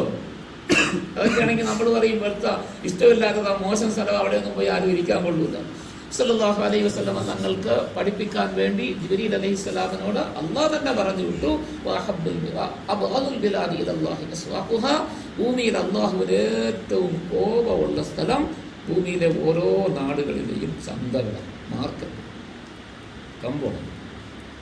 നമുക്ക് ഏറ്റവും കൂടുതൽ സമയം ചെലവാക്കാൻ ഇഷ്ടം കമ്പോളത്തിൽ, ഏറ്റവും കുറച്ച് സമയം ചെലവാക്കാൻ ഇഷ്ടം മസ്ജിദില്. മസ്ജിദിലേക്ക് നമ്മൾ എപ്പോഴാണ് വരുന്നത്? ഇഖാമത്ത് കൊടുത്ത് ഇമാമ് കൈകെട്ടി നിവൃത്തി ഉണ്ടെങ്കിൽ, വെള്ളിയാഴ്ച ജുമയ്ക്ക് പോലും വരുന്നത് സാധാരണ നിലയിൽ ഇമാം ഓതുന്നത് വല്ല സന്ദേശമയോ ഒക്കെ ആണ്, അല്ല താക ഹദീസുൽ ഖാസിയോ ഒക്കെ ആണെങ്കിൽ കേട്ട് എല്ലാവർക്കും ശീലം ഉണ്ടാകും. അതുകൊണ്ട് ഓതുമ്പോ പള്ളിയിലേക്ക് കയറിയിട്ട് കൈ കെട്ടും. സുഹഫി ഇബ്രാഹിം മൂസ അല്ലാഹു. പിന്നെ രണ്ടാമത്തെ റക്കത്തിനിടയ്ക്ക് പോകാൻ നിവൃത്തിയില്ലല്ലോ, അതുകൊണ്ട് കൈകെട്ടി എന്തായാലും ഹല്ലത്താ ഓതി തീരുന്നവരെ നിൽക്കും. ഇപ്പൊ അതുകൊണ്ടായിരിക്കും ഇങ്ങനത്തെ ആളുകളെയൊക്കെ ഒരുപാട് കഷ്ടപ്പെടുത്തണ്ടെന്ന് വിചാരിച്ച് ഉസ്താദന്മാരും സൂറത്ത് മുഴുവൻ ഓതൂല. അവരും അങ്കാറായത്തോതി ഒന്ന് റുക്കൂ ചെയ്തിട്ടില്ല. എന്തിനാ ഈ ശല്യക്കാർ ഒരുപാട് നേരം നിന്ന് എന്നെ പെരായിക്കൊണ്ട് നിൽക്കണമെന്ന് വിചാരിച്ചു. അതുകൊണ്ടായിരിക്കും ചിലപ്പോൾ ചുരുക്കി പോകും. ഏതായാലും രണ്ടാമത്തെ റക്അത്ത് കഴിഞ്ഞിട്ട് അത്തഹിയ്യാത്തൊക്കെ ഓതുമ്പോ തന്നെ ഇങ്ങനെ പെടച്ചോണ്ടായിരിക്കുന്നത്, വേഗം ഓതി തീർക്കും. എന്നിട്ട് ഉസ്താദ് സലാം വീട്ടിനെ ഇങ്ങനെ നോക്കിക്കൊണ്ടിരിക്കുക, പടച്ചു കൊടുക്കാതിരിക്കുന്ന കാലൊക്കെ അനക്കിക്കൊണ്ട് ചിലപ്പോൾ എഴുന്നേറ്റൊന്നും ഇരിക്കും. ചില ആൾക്കാർ കാണുമ്പോൾ അത്തഹിയ്യാത്ത് ഇരിക്കുമ്പോൾ ഇരുന്നിട്ട് പതുക്കെ ഒന്ന് പോകും, എന്നിട്ട് പിന്നെ ഇരിക്കും, പിന്നെയും ഒന്ന് പോകുന്നു, പിന്നെ ഇരിക്കും. കാലം എന്താ ഓടാനുള്ള തയ്യാറെടുപ്പാ. അസ്സലാമു അലൈക്കും വറഹ്മത്തുള്ളാഹി, അസ്സലാമു ഉസ്താദ് പറയുമ്പോൾ തന്നെ ഇവർ അസ്സലാമു അലൈക്കും വറഹ്മത്തുള്ളാഹി പറഞ്ഞു തീർന്നു കഴിഞ്ഞു. ഉസ്താദ് വറഹ്മത്തുള്ളാഹി പറയുമ്പോൾ ഇവരുടെ രണ്ടാമത്തെ സലാമൻ പള്ളിയുടെ നടയില്. പല കടവുകാർക്കാണെങ്കിൽ പിന്നെ പള്ളിയുടെ നടയിൽ നിന്ന് കയറിപ്പോകുമൊന്നും വേണ്ട, ഇറങ്ങി ഓടിയാൽ മതി. അതുകൊണ്ട് എളുപ്പമുണ്ട്. കയറിപ്പോകാനാണെങ്കിൽ ഉള്ളൂ പ്രയാസമുള്ളൂ, ഇറങ്ങാൻ എളുപ്പമാണല്ലോ. വേഗം ചാടിപ്പോവും. എങ്ങോട്ടാ ഈ താമസിച്ച് വന്നിട്ട് തിരിച്ചു ഓടി പോകുന്നത്? കടയിലേക്ക്, മാർക്കറ്റിലേക്ക്, കമ്പോളത്തിലേക്കാണ് ഓടിപ്പോകുന്നത്. താമസിച്ച് വന്നപ്പോൾ എവിടെയായിരുന്നു നിന്നത്? കമ്പോളത്തില്. അപ്പൊ അള്ളാഹുവിന് ഏറ്റവും വെറുപ്പുള്ള സ്ഥലത്ത് കൂടുതൽ സമയം പെട്ടെന്ന് എത്തുന്നു. അള്ളാഹുവിന് ഏറ്റവും പ്രിയപ്പെട്ട സ്ഥലത്ത് ഏറ്റവും താമസിച്ചു വരുന്നു, ഏറ്റവും പെട്ടെന്ന് ചടങ്ങും. ആണ് നമ്മുടെ രീതി. പൊതുവിൽ എല്ലാ സ്ഥലത്തും, ഇവിടെ മാത്രമൊന്നുമല്ല. കൊല്ലാടത് പള്ളി ഞാൻ വെറുതെ എനിക്ക് പരിചയമുള്ളത് കൊണ്ട്, അറിയാവുന്നത് കൊണ്ടും എല്ലാവരുമായിട്ടും ബന്ധമുള്ളത് കൊണ്ടും പറയുന്നതാണ്. പരിചയമില്ലാത്തടത്തൊക്കെ പോയി വല്ലതും പറഞ്ഞാൽ വല്ല അടിയും കിട്ടും. ഇങ്ങനെ ഇവിടെ അങ്ങനെ പേടിയില്ലാത്തത് കൊണ്ട് പറയുന്നത് അതായിരുന്നു. അപ്പൊ അല്ലാഹു സുബ്ഹാനഹു വ തആലയ്ക്ക് ഏറ്റവും ഇഷ്ടപ്പെട്ട സ്ഥലം മസ്ജിദുകൾ, ഏറ്റവും വെറുപ്പുള്ള സ്ഥലം കമ്പോളങ്ങൾ. നമ്മൾ എവിടെയാ സമയം കൂടുതൽ ചെലവാക്കേണ്ടത്? മസ്ജിദ്. അല്ലാഹു സുബ്ഹാനഹു വ തആല വലിയ ഒരു അനുഗ്രഹമാണ് നമുക്ക് ചെയ്തത്. എന്തായാലും അൻസർ സാഹിബിന്റെ മനസ്സിൽ തോന്നിപ്പിച്ച് ഇവിടെ ഒരു ആളുകൾക്ക് വേണ്ടി ഒരു നിസ്കരിക്കാൻ ഒരു സൗകര്യം ചെയ്ത ഒരു നിക്കാവ് പണിതേക്കാമെന്ന് തോന്നിപ്പിച്ചത്. എന്താ, ഇവിടുന്ന് പള്ളിയിൽ പോകണമെങ്കിൽ എത്ര ദൂരം പോകണം? അപ്പൊ സമയത്ത് വഖ്ത് നമസ്കാരങ്ങൾക്ക് വാങ്ങി വിളിച്ചാൽ പോലും ഇവിടുന്ന് പള്ളിയിൽ പോയി നമസ്കരിക്കാൻ നമുക്ക് ചിലപ്പോൾ മനസ്സ് വരില്ല. നിസ്കാരം ഉള്ളവരാണെങ്കിലും, നിസ്കരിക്കണമെന്ന് നിർബന്ധമുള്ളവരാണെങ്കിലും സമയമാകുമ്പോൾ എന്നാ നിസ്കരിച്ചേക്കാന്ന് പറഞ്ഞ് വീട്ടിൽ തന്നെ ഒതുക്കി ചെയ്ത് ചിലപ്പോൾ അവിടെ നിസ്കരിച്ചേക്കാം. പള്ളിയിലേക്ക് പോകില്ല. പള്ളിയിലേക്ക് പോയാൽ വീട്ടിൽ നമ്മൾ നമസ്കരിക്കുമ്പോൾ ഒരു റക്അത്ത് നമസ്കരിച്ച ഒരു റക്അത്തിന്റെ കൂലി കിട്ടും. ഒതു ചെയ്ത് പള്ളിയിലേക്ക് നടന്നു പോയി അവിടെ പോയി ഇമാമിന്റെ കൂട്ടത്തിൽ കൂടി നമസ്കരിച്ചാൽ ഒരു റക്അത്തിന് 27 റക്അത്തിന്റെ കൂലി കിട്ടും. ഇവിടെ ഒരാള് മീനും കൊണ്ടുവന്നു. ചോദിച്ചപ്പോ 1 രൂപയ്ക്ക് ഒരു ചാളയാണെന്ന് പറഞ്ഞു. 1 രൂപയ്ക്ക് ഒരു ചാള കിട്ടുമെന്ന് പറഞ്ഞു. ഒരു ചാള തരാമെന്ന് പറഞ്ഞു. അപ്പൊ ആരും അടുത്ത് നിന്ന് ആള് പറഞ്ഞു, അവനടുത്ത് മേടിക്കണ്ട കേട്ടോ, ഭയങ്കര വിലയാണ്. ചന്തയിൽ ഞാനിപ്പം മേടിച്ചോണ്ട് വന്നതേ ഉള്ളൂ, ചന്തയിൽ പോയി നോക്ക്, 1 രൂപയ്ക്ക് 27 ചാള കിട്ടുമെന്ന് പറഞ്ഞു. നമ്മളെന്ത് ചെയ്യും?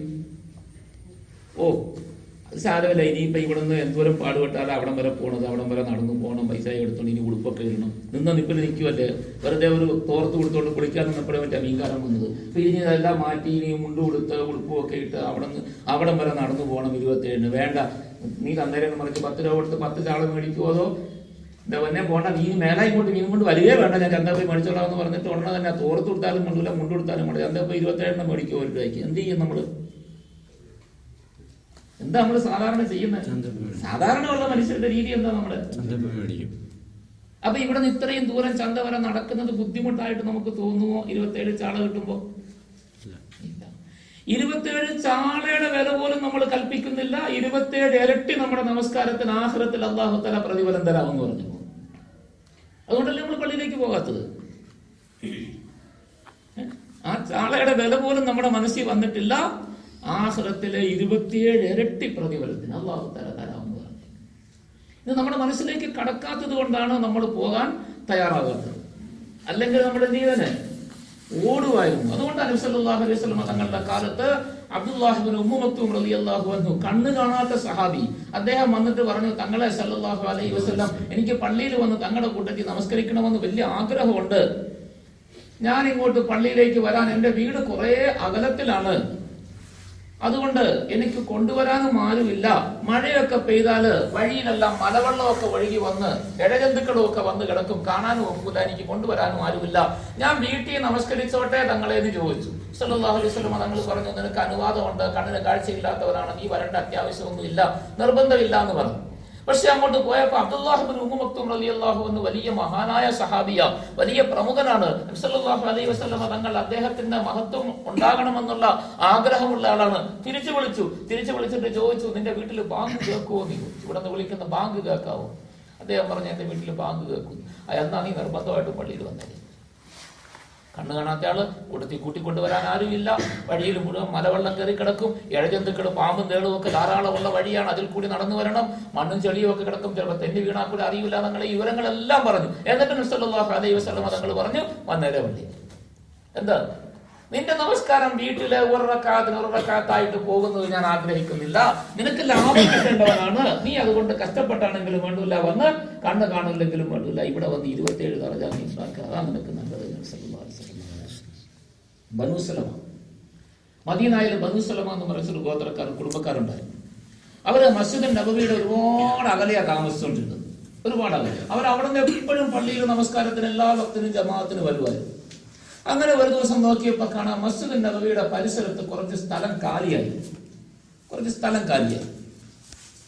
താമസക്കാർ അവിടെ നിന്ന് മാറി. ഇവർ വന്ന് നബി സല്ലല്ലാഹു അലൈഹി വസല്ലം തങ്ങളോട് അങ്ങോട്ട് താമസം മാറുന്ന കാര്യത്തെ കുറിച്ച് ആലോചിക്കാൻ വേണ്ടി ഇരിക്കുക. അവർ അതിനെക്കുറിച്ച് ചർച്ച ചെയ്തുകൊണ്ടിരിക്കുക. നബി തങ്ങളോട് പറഞ്ഞുമില്ല, അവർ വന്നുമില്ല, ഒന്നുമില്ല. അവരെന്നിട്ട് ഒരു സംസ്കരിക്കാൻ വേണ്ടി വന്നു. സംസ്കാരമെല്ലാം കഴിഞ്ഞപ്പോൾ തങ്ങൾ അവരെ വിളിച്ചിട്ട് ചോദിച്ചു, അല്ല, നിങ്ങൾ നിങ്ങളുടെ അവിടെ നിന്ന് താമസം മാറാനുള്ള ഉദ്ദേശം ഉണ്ടെന്ന് പറയുന്നത് കേട്ടല്ലോ, ഇങ്ങനെ ചർച്ച കേട്ടു, നേരാണോ, ഉള്ളതാണോ എന്ന്?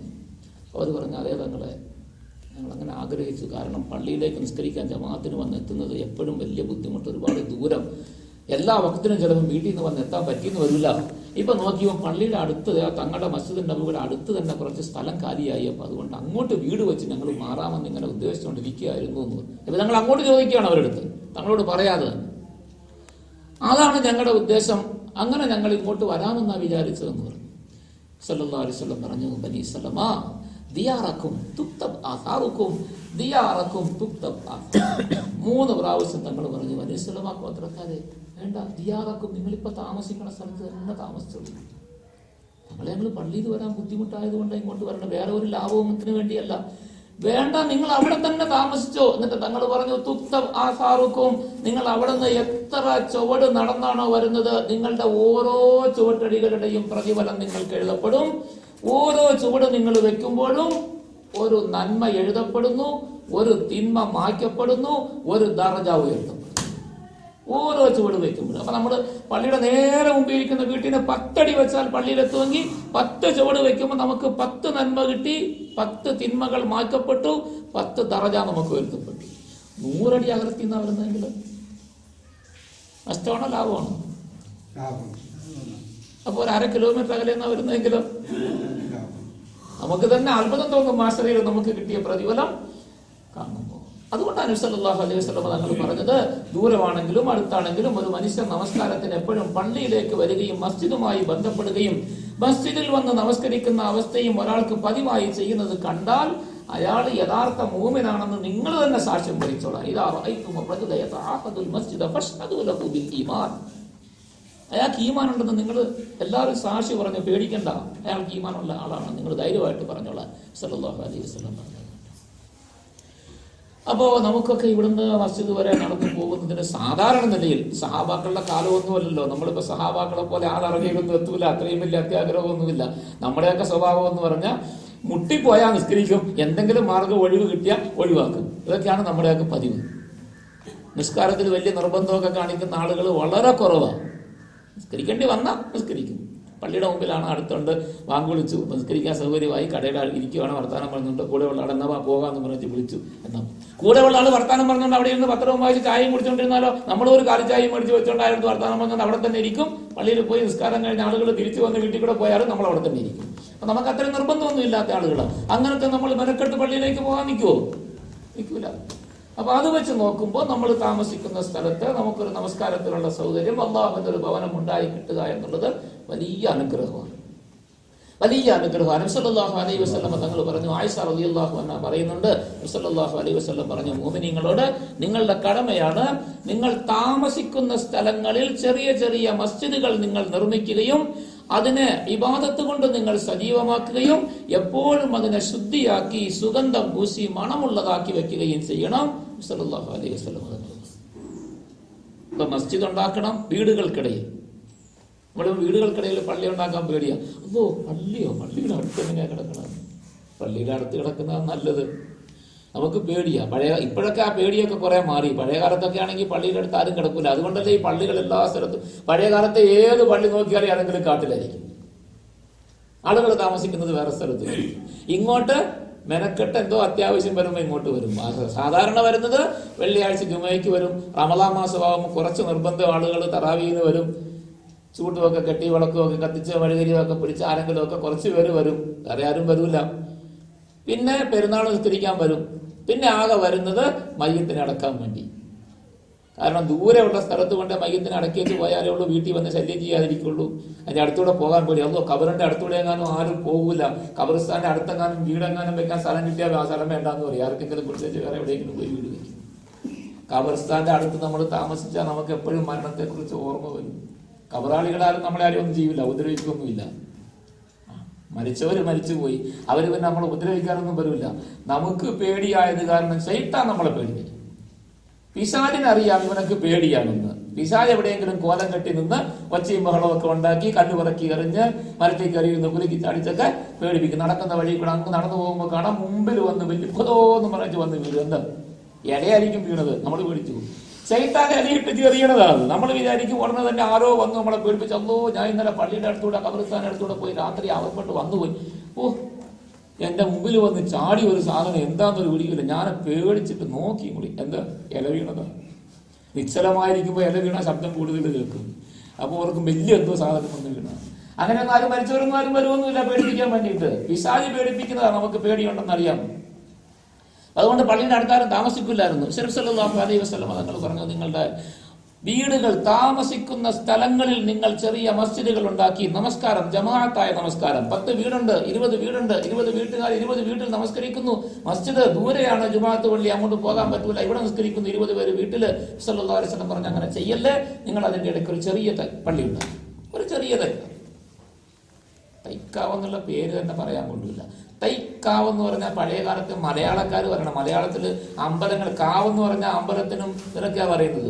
ചെറിയ കാവുകൾക്കാണ് തൈക്കാവെന്ന് പറയുന്നത്. നമ്മളും അപ്പൊ ചെറിയ പള്ളിക്ക് നമ്മുടെ മലയാള ഭാഷയിൽ അങ്ങനെ തന്നെ പറഞ്ഞ് തൈക്കാവായി പോയതാണ്.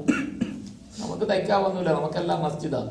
മസ്ജിദ് ചെറുത് കാണും, വലുത് കാണും. ജാമിയ മസ്ജിദ് കാണും, വലിയ മസ്ജിദ് കാണും, ചെറിയ മസ്ജിദ് കാണും. എല്ലാം മസ്ജിദേ ഉള്ളൂ. ഹയർ മനസ്സിലാകാൻ വേണ്ടി അങ്ങനെ നാടൻ ഭാഷ പറഞ്ഞെന്നോർത്ത് കുഴപ്പമൊന്നുമില്ല, തെറ്റെന്നല്ല പറയുന്നത്. എന്നാലും നമ്മൾ അതൊക്കെ സൂക്ഷിക്കേണ്ടത്. നമ്മൾ ഓരോ പ്രയോഗങ്ങൾ വരെ എല്ലാം ഹിന്ദുക്കളുടെ, എല്ലാം ക്രിസ്ത്യാനികളുടെ, രീതിയും സംസാരവും പെരുമാറ്റവും പ്രവർത്തനവും അതുപോലെ നമ്മളുടെ ഉപയോഗവും നമ്മളുടെ പ്രയോഗവും എല്ലാം ഇങ്ങനെ ആയിപ്പോയി. നമ്മളെ ആരെയും പഠിപ്പിക്കാൻ നമ്മൾ തയ്യാറാകുന്നില്ല. മറ്റുള്ളവരുടെ ഇങ്ങനെ കേട്ട് കേട്ട് നമ്മൾ പഠിപ്പിക്കുക, നമ്മളെല്ലാം പഠിക്കുക, നമ്മളത് തന്നെ പറയും. വേറെ ഒന്നും പറയാൻ നമുക്ക് പറ്റില്ല. അമ്പലമാണെങ്കിൽ അമ്പലമെന്ന് മുസ്ലിമീങ്ങൾ പറയും, അക്ഷരം തെറ്റാറുണ്ടോ? ക്ഷേത്രം എന്ന് പറയുമ്പോൾ തെറ്റാറുണ്ടോ? ഇല്ല. ക്രിസ്ത്യാനികളുടെ ചർച്ചിനെ കുറിച്ച് പറയുമ്പോൾ ചർച്ച് എന്ന് പറഞ്ഞാൽ തെറ്റാറുണ്ടോ? ചാപ്പൽ എന്ന് പറഞ്ഞാൽ മുസ്ലിമീങ്ങൾക്ക് എവിടെയെങ്കിലും തെറ്റാറുണ്ടോ? ഒരക്ഷരവും തെറ്റാറില്ല. പക്ഷെ മറ്റാരെങ്കിലും കൊണ്ടൊന്ന് മസ്ജിദ് എന്ന് പറയിപ്പിച്ച് നോക്കി. അവർ മസ്ജിദ് എന്ന് പറയൂ, വേണമെങ്കിൽ മോസ്ക് എന്ന് പറയും. മസ്ജിദ് എന്ന് പറയൂല. മസ്ജിദ് എന്ന് പറയാൻ അവർക്ക് പാടാ. നോമ്പെന്ന് പറഞ്ഞാൽ നമ്മൾ നോമ്പെന്നൊക്കെ പറയും. മറ്റുള്ളവരെ പറഞ്ഞു നോക്കി, നോയമ്പ് നോയമ്പെന്നല്ലേ പറയുള്ളൂ. എന്താ അത് മലയാളമല്ലേ നോമ്പെന്ന്? പക്ഷെ മുസ്ലിമീങ്ങൾ ഉപയോഗിക്കുന്ന ഒരു കാര്യത്തെക്കുറിച്ച് നേരെ പറയാൻ ആർക്കും അറിയാൻ പാടില്ല. പെരുന്നാളിനെ കുറിച്ചും ഈദിനെ കുറിച്ചും ഒക്കെ എല്ലാം റേഡിയോയിൽ വാർത്തയൊക്കെ വായിക്കുന്നത് കേട്ടാൽ വേറെ എന്താണ്ടോ സാധനമാണെന്ന് നമുക്ക് തോന്നും. എന്താണ്ടോ സാധനം. രണ്ട് മുസ്ലിമീങ്ങളുടെ പേര് വായിക്കാൻ ആർക്കെങ്കിലും ശരിയായിട്ട് അറിയാവോ? ആശുപത്രിയിൽ പോയി പേര് പറഞ്ഞാൽ വായിക്കുമ്പോൾ നമ്മൾ അന്തം വിട്ട് നോക്കി വയ്ക്കും, വേറെ ആരെയാ വിളിച്ചത്, ആരെങ്കിലും ഡോക്ടറെ അടുത്ത് കയറണുണ്ടോ എന്ന്. കുറെ കഴിയുമ്പോൾ അവർ തിരിച്ചു വന്ന് ചോദിക്കും, നിങ്ങളല്ല, നിങ്ങൾ ഈ പേരുകാരനല്ല നിങ്ങൾ. ഓക്കെ, എന്താ പേര് വായിച്ച് നമുക്ക് മനസ്സിലായില്ല, നമ്മൾ പറഞ്ഞു കൊടുത്ത പേരൊന്നും അവർ പറയുന്ന ഉച്ചാരണം വേറെ ഒന്ന്. അതേ സമയത്ത് വേറെ എന്തെങ്കിലും അറിയാമോ കിറിയാമോ ഒക്കെ പറയാൻ ആർക്കും തെറ്റാറുണ്ടോ? സ്പെല്ലിംഗ് മിസ്റ്റേക്ക് വരാറുണ്ടോ? എവിടെയാ കാർഡിന് വേണ്ടി കൊടുക്കുമ്പോൾ ഇലക്ഷൻ കാർഡിന് കൊടുത്താലോ ആധാർ കാർഡിന് കൊടുത്താലോ സ്പെല്ലിംഗ് മിസ്റ്റേക്ക് പേരിൽ വരുന്നത് ആർക്കാ? മുസ്ലിങ്ങൾക്ക് മാത്രമാ. എന്നാ ക്രിസ്ത്യാനികളുടെ പേരാണെങ്കിൽ എഴുതല്ല വായിക്കുന്നത്. സ്കറിയാന്ന് എഴുതിയ എങ്ങനെ എഴുതുന്നത്? ക്രിസ്മസ് എന്ന് എഴുതിയ എങ്ങനെ എഴുതും? അങ്ങനെയാണ് എഴുതുന്നത്. എക്സ്മസ് എന്ന് എഴുതിയിട്ട് ആരെങ്കിലും എഴുതി കൊടുത്തു കഴിഞ്ഞാൽ എക്സ്മസ് എന്ന് വായിക്കുമോ? വായിക്കില്ല. വായിക്കാറില്ല. തെറ്റില്ല, ആർക്കും തെറ്റാറില്ല. പക്ഷെ മുസ്ലിങ്ങളുടെ പേര് പറയുമ്പോൾ എല്ലാവർക്കും തെറ്റാം. സ്പെല്ലിംഗ് മിസ്റ്റേക്ക് തിരുത്താൻ വേണ്ടി എല്ലാവരും അക്കാമാരും അമ്മമാരും എല്ലാവരും ഇങ്ങനെ നടന്നോളം പോയി തന്നെ പറഞ്ഞു കൊടുക്കാൻ വേണ്ടി, തിരുത്താൻ വേണ്ടി തിരിച്ച് രണ്ടാമത് കാർഡ് ശരിയാക്കാൻ വേണ്ടി വിളിച്ച് അവിടെ ഏറ്റവും കൂടുതൽ കാണുന്നത് ആരാ? അക്ഷയയിൽ പോയി പേര് കൊടുത്തു കഴിഞ്ഞാൽ പിന്നെയും തിരുത്താൻ പോകണം. ആരാ തിരുത്താൻ പോണത്? പറതായിട്ട് അക്കാമാർ. അവരാ കൂടുതലും കാണുള്ളൂ. ഏതെങ്കിലും മാപ്പിള ചേട്ടത്തിമാർ വരാറുണ്ടോ? പലക്കള്ളിയിൽ വരാറുണ്ടോ? തിരുത്താൻ പറയാൻ അവരുടെ പേരിന് തെറ്റ് വരാറില്ല. മുസ്ലിം നമ്മൾ പറഞ്ഞ് നമ്മൾ മറ്റുള്ളവരുടെ നിന്ന് കടമെടുക്കുക അല്ലാതെ നമ്മളുടെ അങ്ങോട്ട് കൊടുക്കാൻ നമ്മൾ ഒരിക്കലും തയ്യാറില്ല. അതുകൊണ്ടായി കുഴപ്പം വരുന്നത്. അല്ലാഹു സുബ്ഹാനഹു വ തആല നമുക്കെല്ലാം മനസ്സിലാക്കാൻ ഭാഗ്യം തരട്ടെ. അപ്പൊ അതുകൊണ്ട് നമ്മളുടെ താമസ സ്ഥലങ്ങൾക്കിടയിൽ മസ്ജിദുകൾ ഉണ്ടാക്കുക.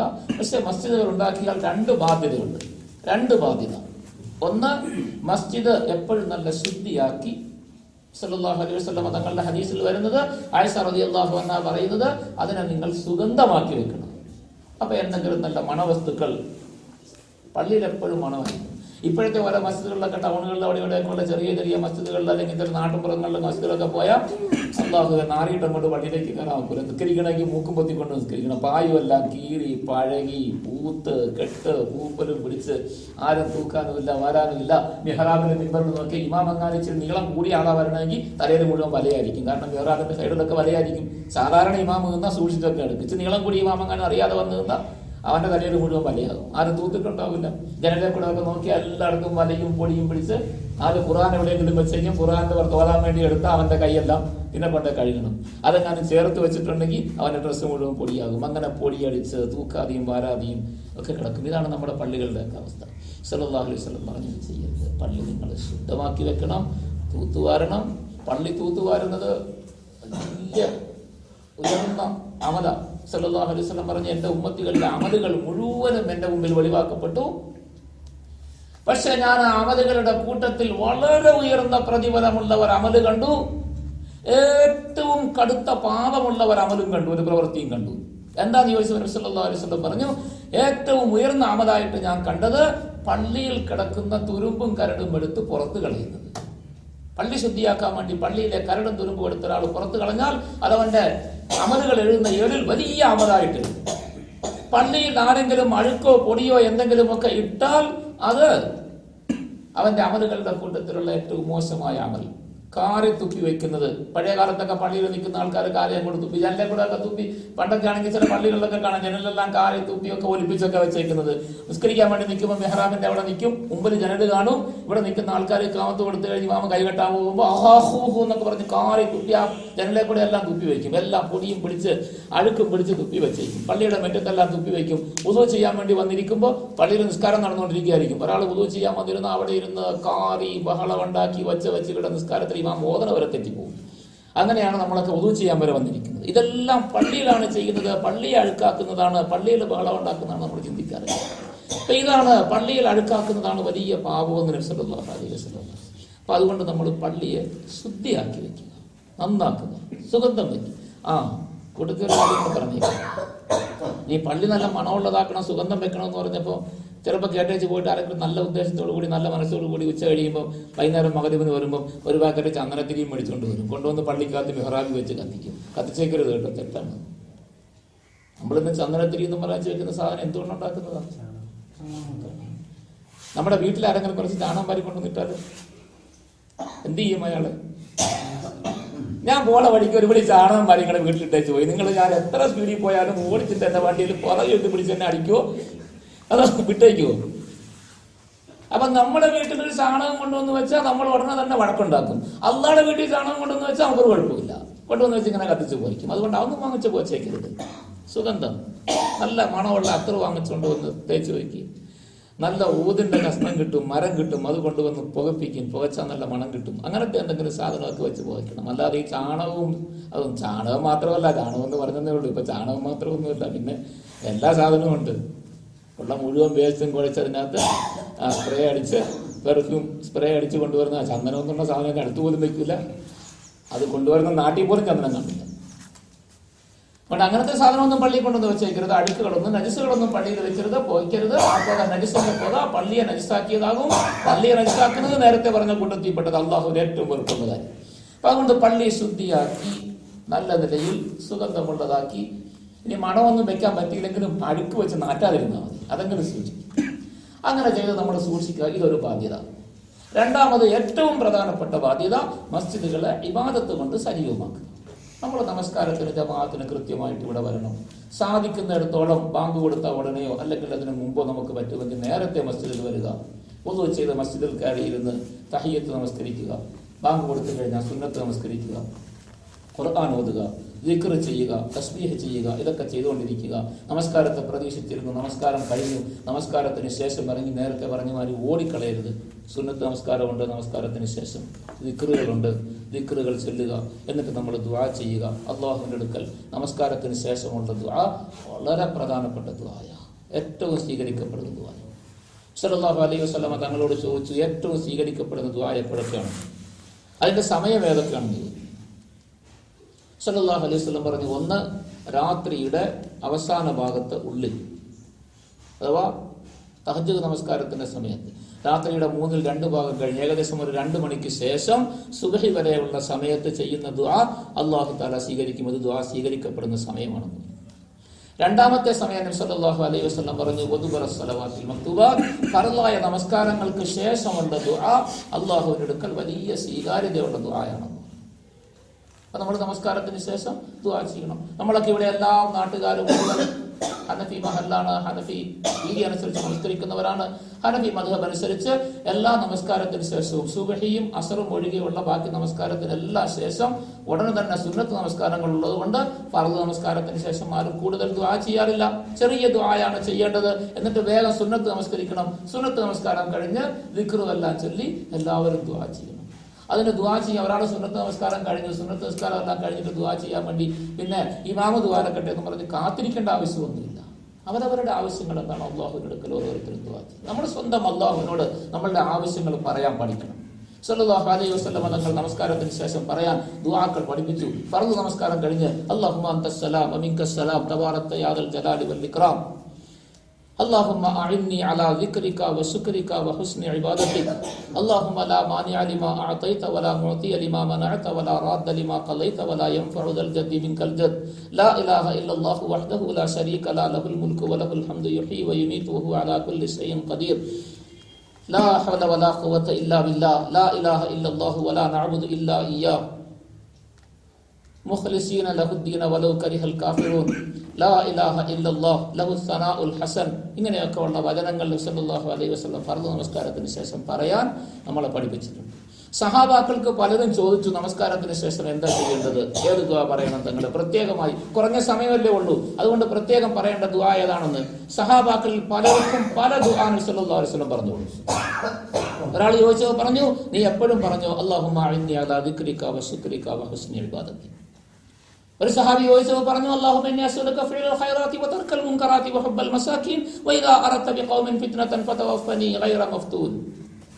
വേറൊരു സഹാബി ചോദിച്ചത് പറഞ്ഞു അല്ലാഹുമ്മ ആഫിനി ഫി ബദനി അല്ലാഹുമ്മ ആഫിനി ഫി സമഇ അല്ലാഹുമ്മ ആഫിനി ഫി ബസരി ലാ ഇലാഹ ഇല്ലാ അൻത എന്ന് 3 പ്രാവശ്യം പറയാം. ഒരാൾ ചോദിച്ചത് പറഞ്ഞു അല്ലാഹുമ്മ ഇന്നി അഊദു ബിക മിനൽ കുഫ്രി വൽ ഫഖർ അല്ലാഹുമ്മ ഇന്നി അഊദു ബിക മിൻ അദാബിൽ ഖബർ ലാ ഇലാഹ ഇല്ലാ അൻത 3 പ്രാവശ്യം പറഞ്ഞോളാം. ഒരാൾക്ക് പറഞ്ഞു കൊടുത്ത അല്ലാഹുമ്മ റഹ്മതക അർജു ഫലാ തകിൽനി ഇലാ നഫ്സി തർഫത ഐൻ വലാ തൻസിഉ മിന്നി സാലിഹ മാ അഅതൈതനി പറയാൻ പറഞ്ഞു. ഇങ്ങനെ ഓരോരോ ദുആക്കൾ ഓരോരോ സഹാബാക്കളോട് നബി സല്ലല്ലാഹു അലൈഹി വസല്ലം തങ്ങൾ പറഞ്ഞു കൊടുത്തു. അപ്പൊ ഇതൊക്കെ നമുക്ക് പറയാവുന്ന ദുആക്കളാണ്. നമസ്കാരത്തിന് ശേഷം ഇത് പറയണം. പെട്ടെന്ന് ഇത് പറഞ്ഞിട്ട് നമ്മൾ സുന്നത്ത് നമസ്കരിക്കണം. സുന്നത്ത് നമസ്കരിക്കാതെ ഓടിക്കളയരുത്. കാരണം നമ്മളുടെ മസ്ജിദിൽ അത്രയും സമയം ചെലവാക്കാൻ അവസരം കിട്ടും. നമ്മളുടെ ഫർദായ നമസ്കാരത്തിന്റെ അപാകതകൾ പരിഹരിക്കപ്പെടാൻ കാരണമാകും. അതുകൊണ്ട് സുന്നത്ത് നമസ്കാരം കഴിയുമെങ്കിൽ കൂടുതൽ സുന്നത്ത് നമസ്കരിച്ചോളണം. ളുഹർ നമസ്കാരത്തിന് വന്നു, 4 റക്അത്ത് സുന്നത്ത് ആദ്യം നമസ്കരിക്കണം. ബാങ്കിന് മുമ്പായി എത്തുന്നത് 2 റക്അത്ത് തഹിയ്യത്തും കൂടെ നമസ്കരിച്ചോളണം. വുദൂ ചെയ്ത് കയറിയിട്ട് എന്നിട്ട് കാത്തിരിക്കണം. അവൻ ബാങ്ക് കൊടുക്കുമ്പോൾ 4 റക്അത്ത് സുന്നത്ത് നമസ്കരിക്കണം. പിന്നെ ഫർദ് നമസ്കാരത്തിന് ശേഷം 2 റക്അത്ത് സുന്നത്ത്, പിന്നെ ദുആ ചെയ്തിട്ട് പോകാം. സമയമുള്ളവരാണെങ്കിൽ 2 റക്അത്ത് സുന്നത്ത് നമസ്കരിച്ച് കഴിഞ്ഞ് പിന്നെ ഒരു 2 റക്അത്ത് കൂടെ നമസ്കരിക്കണം. നബി സല്ലല്ലാഹു അലൈഹി വസല്ലം തങ്ങൾ പലപ്പോഴും അങ്ങനെ ചെയ്യാറുണ്ടായിരുന്നു. അസ്ർ നമസ്കാരത്തിന് വന്ന ബാങ്കിന് മുമ്പ് വന്ന് കയറുകയാണെങ്കിൽ തഹിയ്യത്ത് നമസ്കരിക്കാൻ 2 റക്അത്ത്, ബാങ്ക് കൊടുത്തു കഴിഞ്ഞാൽ അസറിന് മുമ്പുള്ള സുന്നത്ത് 4 റക്അത്ത്. അസറിന് മുമ്പുള്ള സുന്നത്ത് 4 റക്അത്ത് നമ്മളൊക്കെ ഒരുമിച്ച് 4 റക്അത്ത് നമസ്കരിക്കും. പക്ഷെ 4 റക്അത്ത് ഒരുമിച്ച് നമസ്കരിക്കുന്നതിനേക്കാൾ ഫുഖഹാക്കൾ പറയുന്നത് അഫ്ളൽ 2 2 നമസ്കരിക്കലാണ്. ആദ്യം 2 റക്അത്ത് നമസ്കരിച്ചു സലാം വീട്ടി, പിന്നെ 2 റക്അത്ത് നമസ്കരിക്കും. ഇതാണ് നല്ലത്. 4 റക്അത്ത് ഒരുമിച്ച് നമസ്കരിച്ചാലും കുഴപ്പമൊന്നുമില്ല. 4 റക്അത്ത് നമസ്കരിച്ചോളി, കുറയ്ക്കണ്ട. ഇനി വന്നു, സമയമില്ല, ഇഖാമത്ത് കൊടുക്കാൻ 2 മിനിറ്റേ ഉള്ളൂ. അപ്പൊ നമ്മുടെയൊക്കെ പതിവെന്താ? സമയം നോക്കൂ, 18 ഇഖാമത്ത്. ഇപ്പൊ എത്രയായി സമയം? 16. ഇപ്പോഴാണെങ്കിൽ സെക്കൻഡും കൂടെ അറിയിക്കുന്ന വാച്ചും എല്ലായിടത്തും വെച്ചിട്ടുണ്ട്. അപ്പൊ അതുകൊണ്ട് 16:20 ഓ, ഇനി 40 സെക്കൻഡ് 1 മിനിറ്റ് ഉള്ളൂ. അപ്പോൾ ഒന്ന് അങ്ങോട്ട് നോക്കി ഇങ്ങോട്ട് നോക്കി ആലോചിച്ച് നിൽക്കുമ്പോൾ ആ സമയം തീരും. അത് നോക്കരുത്. സമയം നോക്കി 1.5 മിനിറ്റ് സമയമുണ്ട്.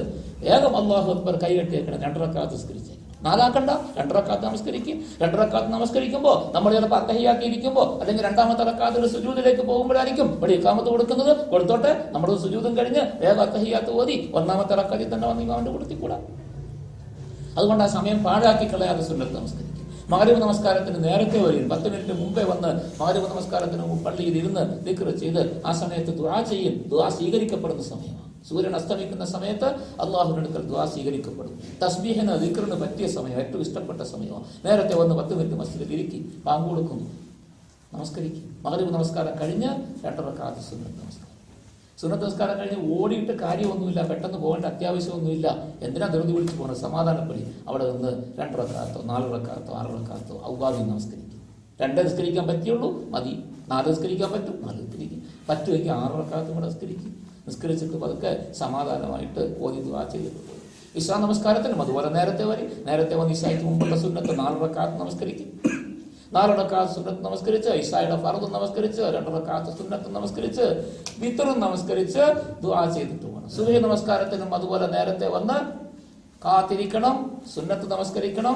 സുബഹി നമസ്കാരത്തിനൊക്കെ പറ്റുമെങ്കിൽ വീട്ടിൽ നിന്ന് തന്നെ വുദൂ ചെയ്ത് സുന്നത്തും കൂടെ നമസ്കരിച്ചിട്ട് വരിക. അപ്പൊ നമ്മുടെ വീട്ടിലും ഗുണം കിട്ടും.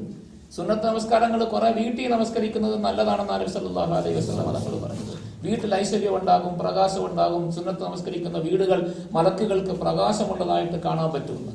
അതുകൊണ്ട് വീട്ടിൽ നമസ്കരിച്ചിട്ട് വരും. അല്ലെങ്കിൽ പള്ളിയിൽ എല്ലാവർക്കും വീട്ടിൽ സൗകര്യം ഉണ്ടായിക്കൊള്ളണമെന്നില്ല. പള്ളിയിൽ വന്ന് നമസ്കരിച്ചിട്ടിരുന്ന് ഖുർആൻ ഓതി രാവിലെ യാസീൻ ഓതി, സൂറത്ത് യാസീൻ രാവിലെ ഓതുന്നത് ആവശ്യങ്ങൾ നിർവഹിക്കപ്പെടാൻ നല്ലതാണ്, കാരണമാകുമെന്ന് നബി സല്ലല്ലാഹു അലൈഹി വസല്ലം. പകലിന്റെ ആരംഭത്തിൽ ആരെങ്കിലും യാസീൻ ഓതിയാൽ അവന്റെ എല്ലാ ആവശ്യങ്ങളും നിർവഹിക്കപ്പെടുമെന്ന് നബി സല്ലല്ലാഹു അലൈഹി വസല്ലം. അതുകൊണ്ട് ആ ഒരു പതിവുണ്ടാക്കിയെടുക്കും. എല്ലാ ദിവസവും രാവിലെ സുബഹിക്ക് മസ്ജിദിലേക്ക് വരുന്നു, 10 മിനിറ്റ് നേരത്തെ വന്ന സുന്നത്ത് നമസ്കരിച്ച് യാസീൻ ഓതാം. അപ്പോഴേ ഉള്ളൂ കാമത്ത് കൊടുക്കുകയുള്ളൂ. യാസീൻ ഓതിയതുമായി കാമത്ത് കൊടുത്ത് സുബഹി ജമാഅത്തായിട്ട് നമസ്കരിക്കാം. സുബഹി നമസ്കാരത്തിന് ശേഷം അല്പസമയം ഇരുന്ന് ഖുർആൻ ഓതുകയോ ദിക്ർ ചെയ്യുകയോ ഒക്കെ ചെയ്യും. നമ്മളുടെ ജീവിതത്തിൽ ഖുർആൻ ശരീഫ് ദിവസവും കുറച്ചെങ്കിലും ഓതുന്ന ഒരു പതിവുണ്ടാക്കി. എന്താ ഖുർആനോടുള്ള നമ്മുടെ കടമ?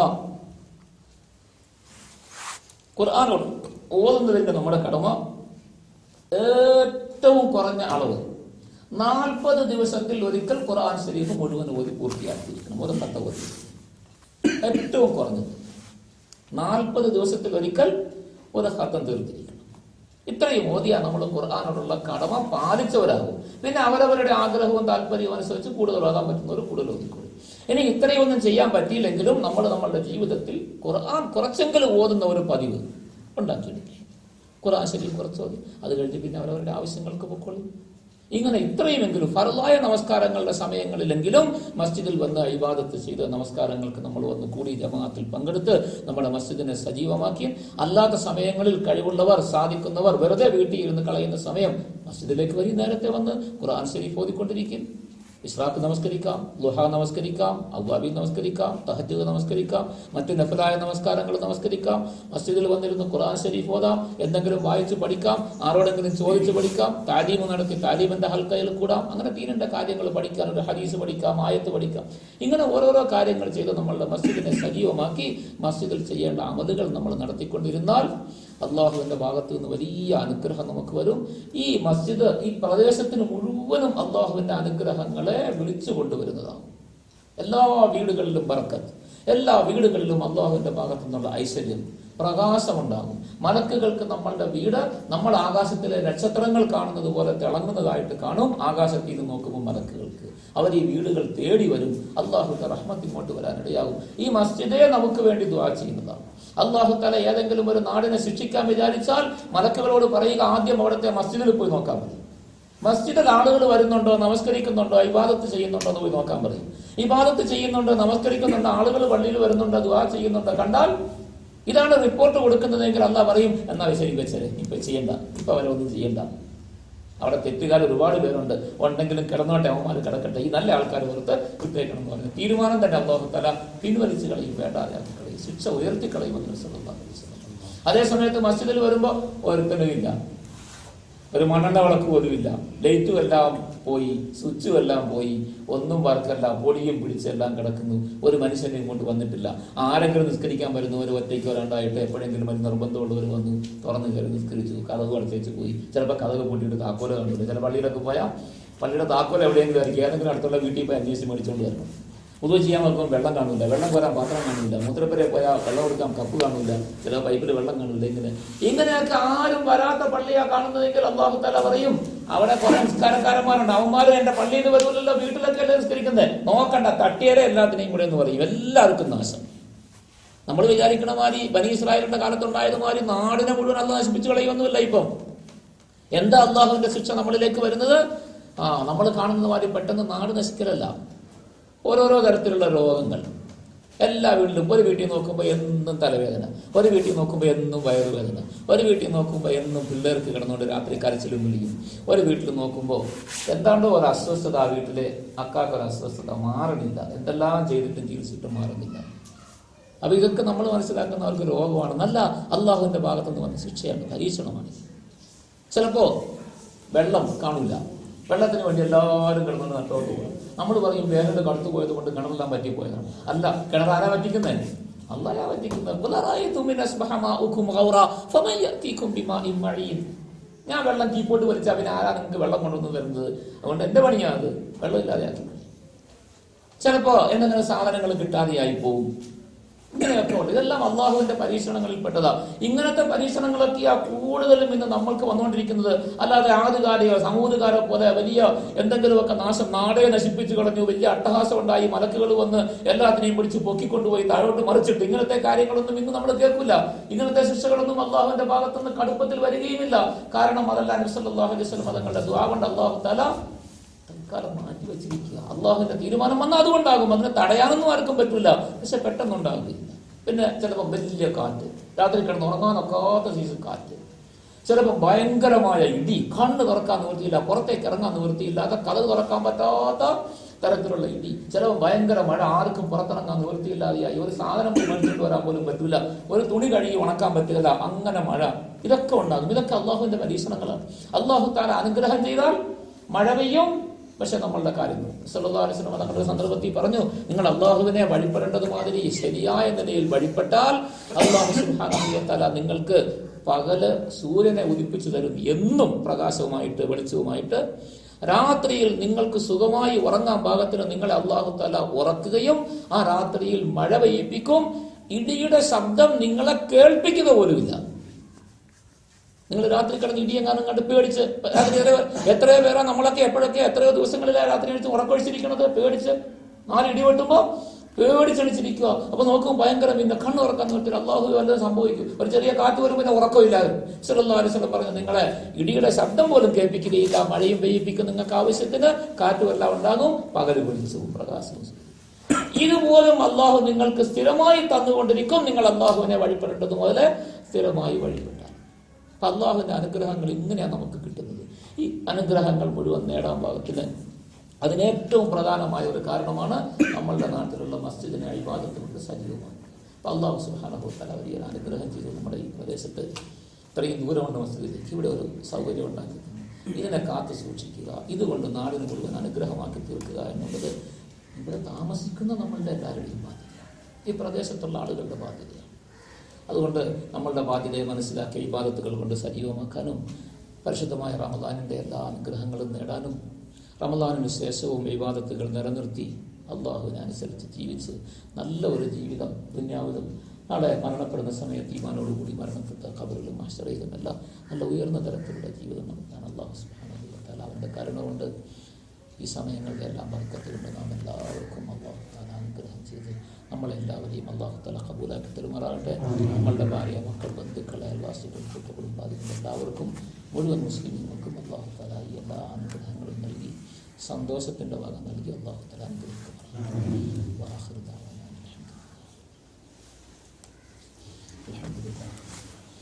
അൽഹംദുലില്ലാഹി റബ്ബിൽ ആലമീൻ. اللهم لك الحمد زنة عرشك ومداد كلماتك وعدد خلقك ورضاء نفسك. اللهم صل على محمد وعلى آل محمد كما صليت على إبراهيم وعلى آل إبراهيم إنك حميد مجيد. اللهم بارك على محمد وعلى آل محمد كما باركت على إبراهيم وعلى آل إبراهيم إنك حميد مجيد. وصل على جميع الأنبياء والمرسلين وعلى عبادك الصالحين ورحمنا معهم برحمتك يا أرحم الراحمين. اللهم اغفر لنا وللمؤمنين والمؤمنات والمسلمين والمسلمات الأحياء منهم والأموات إنك مجيب الدعوات.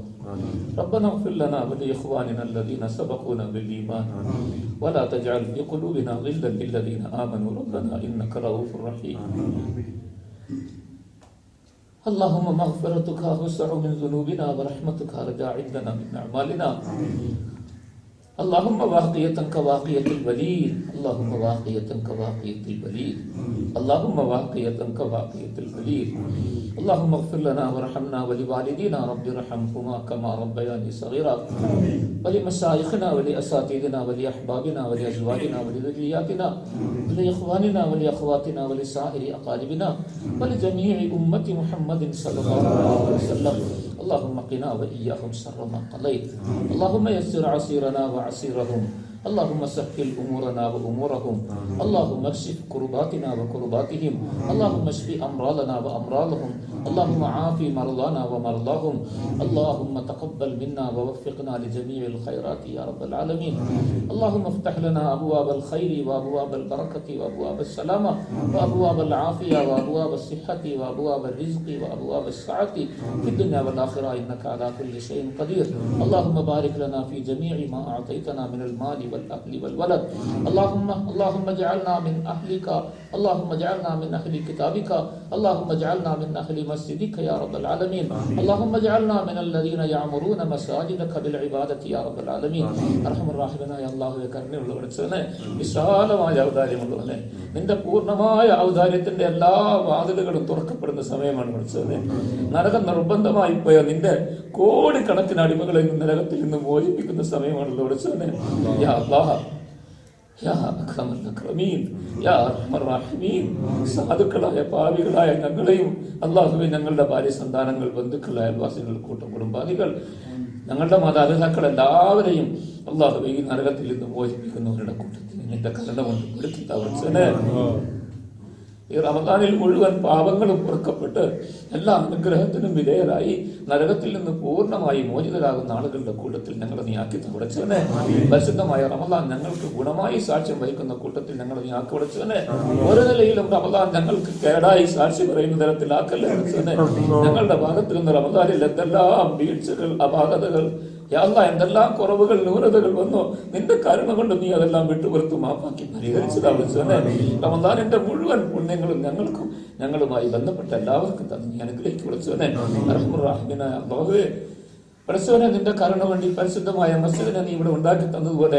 ഖിയാമത്ത് നാൾ വരെ നീ ഇതിനെ നിലനിർത്തി തവളച്ചവനെ ഇബാദത്ത് കൊണ്ട് സജീവമാക്കാൻ അല്ലാഹുവേ ഞങ്ങൾക്ക് ഭാഗ്യം തവളച്ചവനെ അങ്ങനത്തെ ആളുകളെ ഹൈറിന്റെ അഹലുകാരെ നീ ഇതിലേക്ക് അടുപ്പിച്ച് കൂട്ടി തവളച്ചവനെ വിളിച്ചവനെ ഇവിടെ എല്ലാ ഹൈറായ അമലുകളും നടക്കുന്നതിന് നീ വഴി ഉണ്ടാക്കി തവളച്ചവനെ അതിനുള്ള എല്ലാ മാർഗങ്ങളും നീ തുറന്നു തവളച്ചവനെ എല്ലാ കാര്യങ്ങളിലും നീ ബർക്കത്ത് ചെയ്ത് വിളിച്ചവനെ യാ അല്ലാഹ് ഈ മസ്ജിദിന്റെ സ്ഥാപകന്മാർ ഖാദിമീങ്ങൾ ഇതിനെ ആഗ്രഹിക്കുന്നവർ യാ അല്ലാഹ് ഇതിനെ നല്ല കണ്ണുകൊണ്ട് നോക്കുന്നവർ ഇതിനെ സഹായിക്കുന്നവർ അല്ലാഹുവായി ഇവിടെ ഇബാദത്തിന് വേണ്ടി ഖിയാമത്ത് നാൾ വരെ വന്നെത്തുന്നവർ എല്ലാവരെയും നീ കബൂലാക്കി കൊടുത്തവനെ എല്ലാവർക്കും നീ പൂർണ്ണമായ അനുഗ്രഹം നൽകി എല്ലാ നിലയിലുള്ള ഹൈറ ബറക്കാത്തുകൾ നൽകി അനുഗ്രഹിച്ചു കൊടുത്തവനെ എല്ലാവരുടെയും എല്ലാ നിലയിലുള്ള രോഗങ്ങൾ പ്രയാസങ്ങൾ ബുദ്ധിമുട്ടുകൾ കഷ്ടതകൾ നീ മാറ്റി തവളച്ചവനെ ദാരിദ്ര്യം വരാതെ നീ കാക്കണേ വിളിച്ചവനെ ഖിയാമത്ത് നാൾ വരെ ഞങ്ങളുടെ പരമ്പരകളിൽ നീ ദാരിദ്ര്യം വരാതെ കാക്കി കൊടുത്തവനെ ഞങ്ങളുടെ പരമ്പരകളെ മുഴുവൻ നിന്റെ ദീനിന്റെ ഖിദ്മത്തിനായി ഇബാദത്തിനായി നീ കബൂലാക്കി തവളച്ചവനെ യാ അല്ലാഹ് ഞങ്ങൾക്ക് എല്ലാ നിലയിലുള്ള ഖൈറ ബറകാത്തുകളും തവളച്ചവനെ യാ അല്ലാഹ് ആരുടെ മുമ്പിലും കൈനീട്ടേണ്ട ആവശ്യം ഞങ്ങളുടെ ജീവിതത്തിൽ നീ വരുത്തല്ലേ വിളിച്ചവനെ ആരിലേക്കും ഞങ്ങൾ നീ ആശ്രയക്കാരാക്കല്ലേ വിളിച്ചവനെ യാ അല്ലാഹ് ഞങ്ങളെ നീ ആർക്കും ഭാരമാക്കല്ലേ വിളിച്ചവനെ ആരെയും ഞങ്ങൾക്ക് നീ ഭാരമാക്കല്ലേ വിളിച്ചവനെ യാ അല്ലാഹ് അപകടങ്ങളിൽ നിന്ന് ആപത്തുകളിൽ നിന്ന് അപകട മരണങ്ങളിൽ നിന്ന് യാ അല്ലാഹ് പലതരത്തിലുള്ള കടുത്ത മോശമായ ആളുകൾ മോശമായി കണക്കാക്കുന്ന ആളുകളുടെ മുമ്പിൽ പറയാൻ മടിക്കുന്ന തരത്തിലുള്ള രോഗങ്ങൾ ഇന്ന് വ്യാപകമായി പടരുന്നു വിളിച്ചവനെ യാ അല്ലാഹ് ഞങ്ങളെയും ഞങ്ങളുടെ മുഴുവൻ ബന്ധുക്കളെയും മുസ്ലിമീങ്ങളെയും അങ്ങനത്തെ രോഗങ്ങളിൽ നിന്ന് നീ കാക്കണേ വിളിച്ചവനെ ഇബാദത്തിന് തടസ്സമാകുന്ന ഒരു രോഗങ്ങളും ഞങ്ങളെ തന്ന് നീ പരീക്ഷിക്കല്ലേ വിളിച്ചവനെ നിന്റെ പരീക്ഷണം താക്കാൻ ഞങ്ങൾക്ക് കൽപ്പില്ല വിളിച്ചവനെ യാ അല്ലാഹ് ഞങ്ങൾ ബലഹീനരാണ് വിളിച്ചവനെ അറിവില്ലാത്തവരാണ് വിളിച്ചവനെ കഴിവില്ലാത്തവരാണ് വിളിച്ചവനെ എല്ലാ നിലയിലും മോശക്കാരും എല്ലാ നിലയിലും ബലഹീനരുമാണ് വിളിച്ചവനെ നിന്റെ മുമ്പിലേക്ക് യാചിക്കാനും കൈനീട്ടാനും അല്ലാതെ ഞങ്ങൾക്കറിയില്ല വിളിച്ചവനെ നീട്ടാൻ യോഗ്യതയുള്ള കൈകൾ പോലുമല്ല വിളിച്ചവനെ ഞങ്ങളുടെ മനസ്സുകളും അവയവങ്ങൾ മുഴുവൻ പാപങ്ങൾ കൊണ്ട് കറ പിടിച്ച് കറുത്ത് നിറഞ്ഞുപോയി വിളിച്ചവനെ പാപത്തിന്റെ ഭാരങ്ങൾ കൊണ്ട് ഞങ്ങളുടെ മുതുകെല്ലാം വളഞ്ഞുപോയി വിളിച്ചവനെ ഞങ്ങൾക്ക് ചുമക്കാൻ പോലും പറ്റാത്ത ഭാരമായി പോയി വിളിച്ചവനെ യാ അല്ലാഹ് എത്ര കടുത്ത വിശാലമായ കൂടിയ പാപങ്ങൾ ഭൂമിയും ആകാശവും നിറയുന്ന പാപങ്ങളാണെങ്കിലും നിന്റെ മഗ്ഫിറത്തിന്റെ കടലിൽ അതൊന്നുമല്ലല്ലോ വിളിച്ചവനെ ഞങ്ങളുടെ പാപങ്ങളെ നീ കഴുകി ശുദ്ധിയാക്കി തവളിച്ചവനെ ഞങ്ങളുടെ എല്ലാ പാപങ്ങൾക്ക് പകരം നീ നന്മയാക്കി മാറ്റി തവളിച്ചവനെ അല്ലാഹുവേ ഞങ്ങളുടെ മരണം നിനക്ക് ഇഷ്ടപ്പെട്ട സമയത്ത് അല്ലാഹുവേ നിനക്ക് ഇഷ്ടപ്പെട്ട തരത്തിൽ നിനക്ക് പ്രിയകരമായ സ്ഥലത്ത് വെച്ച് പരിശുദ്ധമായ ഈമാനോടുകൂടി യാ അല്ലാഹ് നിന്റെ ദീനിന്റെ ഇൽമിന്റെ ഖിദ്മത്തിലായി നീ ഞങ്ങളുടെ ജീവിതം എടുക്കണേ വിളിച്ചവനെ ആ നിലയിലുള്ള സന്തോഷകരമായ മരണം തന്നെ വിളിച്ചവനെ സ്വർഗം കണ്ട് മരിക്കാൻ ഭാഗ്യം തവളിച്ചവനെ യാ അല്ലാഹ് ഖബർ വിശാലമാക്കി തവളിച്ചവനെ ഞങ്ങളിൽ നിന്നും മരണപ്പെട്ടു പോയ ഞങ്ങളുടെ കാരണവന്മാർ ഉസ്താദന്മാർ അല്ലാഹുവേ ഞങ്ങളുടെ ബന്ധുക്കൾ ആരെല്ലാം നിന്റെ അടുക്കലേക്ക് എത്തിയോ അവരുടെ ഖബറുകളെല്ലാം നീ പ്രകാശിപ്പിക്കി വിളിച്ചവനെ വിശാലമാക്കി വിളിച്ചു പഠിച്ചവനെ. ഞങ്ങളിൽ നിന്ന് ഏറ്റവും ഉയർന്ന പ്രതിഫലം നീ അവരിലേക്ക്, അവരുടെ ഖബറിലേക്ക് എത്തിച്ചു കൊടുത്ത് അവരെ നീ സന്തോഷിപ്പിച്ചു പഠിച്ചവനെ. ഞങ്ങളുടെ ജീവിച്ചിരിക്കുന്ന മാതാപിതാക്കൾ, കാരണവന്മാർ, ഉസ്താദന്മാർ, മശായിഖന്മാർ, ഞങ്ങളുടെ ബന്ധുക്കൾ, ഭാര്യ, സന്താനങ്ങൾ, ഞങ്ങളുടെ കൂട്ടുകുടുംബാദികൾ, അയൽവാസികൾ, സഹോദരങ്ങൾ എല്ലാവർക്കും അല്ലാഹുവേ ലാഹിരിയായ ബാത്തിനിയായ എല്ലാ നിലയിലുള്ള രോഗങ്ങളും കാമിലായ ആജിലായ ദായിമായ മുസ്തമിറായ ശിഫ നൽകി നീ അനുഗ്രഹിക്കപ്പെടുത്തവനെ. അല്ലാ ഒരുപാട് ആളുകൾ രോഗികളായി ആപത്തിൽ അകപ്പെട്ട് അല്ലാഹുവേ ഇബാദത്തിന് സാധിക്കാത്ത തരത്തിൽ കിടപ്പിലായി പോയവരുണ്ട് പഠിച്ചവനെ. പലരും ദുആയ്ക്ക് വസിയത്ത് ചെയ്തവരുണ്ട് പഠിച്ചവനെ. എല്ലാവരെയും നീ അറിയും പഠിച്ചവനെ. പഠിച്ചവനെ അവരുടെയും ഞങ്ങളുടെയും എല്ലാ രോഗങ്ങളെയും നീ ശിഫാക്കി തവടിച്ചവനെ.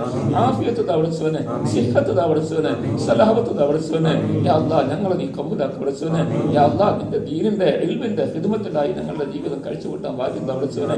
ഇൽമിൽ തറക്കി തവടിച്ചവനെ, പൂർണ്ണ ഇസ്തിഅദാദ് തവടിച്ചവനെ, റുസൂഖ് തവടിച്ചവനെ, തഹ്ഖീഖ് തവടിച്ചവനെ.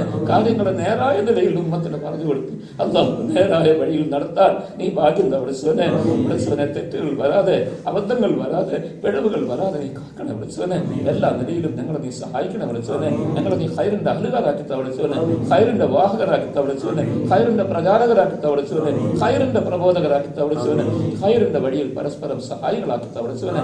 എല്ലാ സുറൂർ ഫിത്നകളിൽ നിന്നും, ഫസാദ് ബലാകളിൽ നിന്നും, ആപത്ത് മുസീബത്തുകളിൽ നിന്നും അല്ലാഹുവേ ഹാസിദീങ്ങൾ, കായിദീങ്ങൾ, ഖായിനീങ്ങൾ, വാലിമീങ്ങൾ, ലിസ്സുകൾ, സാജിദീങ്ങൾ അല്ലാഹുവേ എല്ലാ നിലയിലുള്ള മോശക്കാരായ ആളുകളുടെ കുതന്ത്രങ്ങളിൽ നിന്നും ഞങ്ങളെയും ഞങ്ങളുമായി ബന്ധപ്പെട്ട എല്ലാവരെയും നീ കാത്തുരക്ഷിക്കണേ വിളിച്ചവനെ. എല്ലാ ഖൈറും തരണേ വിളിച്ചവനെ. എല്ലാ അശറിൽ നിന്ന് കാക്കണേ വിളിച്ചവനെ. നിന്റെ കരുണ കൊണ്ട്, നിന്റെ ഔദാര്യം കൊണ്ട് അല്ലാഹു ഈ സമയത്തിന്റെ, സ്ഥലത്തിന്റെ, ദിവസങ്ങളുടെ, അല്ലാഹു ഈ മാസത്തിന്റെ, നിന്റെ പരിശുദ്ധമായ കലാമിന്റെ ബറക്കത്ത് കൊണ്ട് ഞങ്ങളുടെ ദുആകളെ നീ നിന്റെ വിശാലമായ കരുണയുടെ പേരിൽ കബൂലാക്കി തരണേ.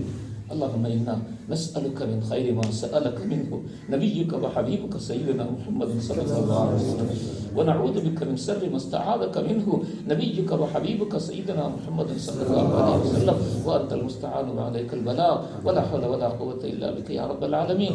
ربنا آتنا في الدنيا حسنة وفي الآخرة حسنة وقنا عذاب النار. ربنا تقبل منا إنك أنت السميع العليم، وتب علينا إنك أنت التواب الرحيم. آمين برحمتك يا أرحم الراحمين. وصلى الله تعالى وسلم على خير خلقه سيدنا محمد وعلى آله وصحبه أجمعين. سبحان ربك رب العزة عما يصفون وسلام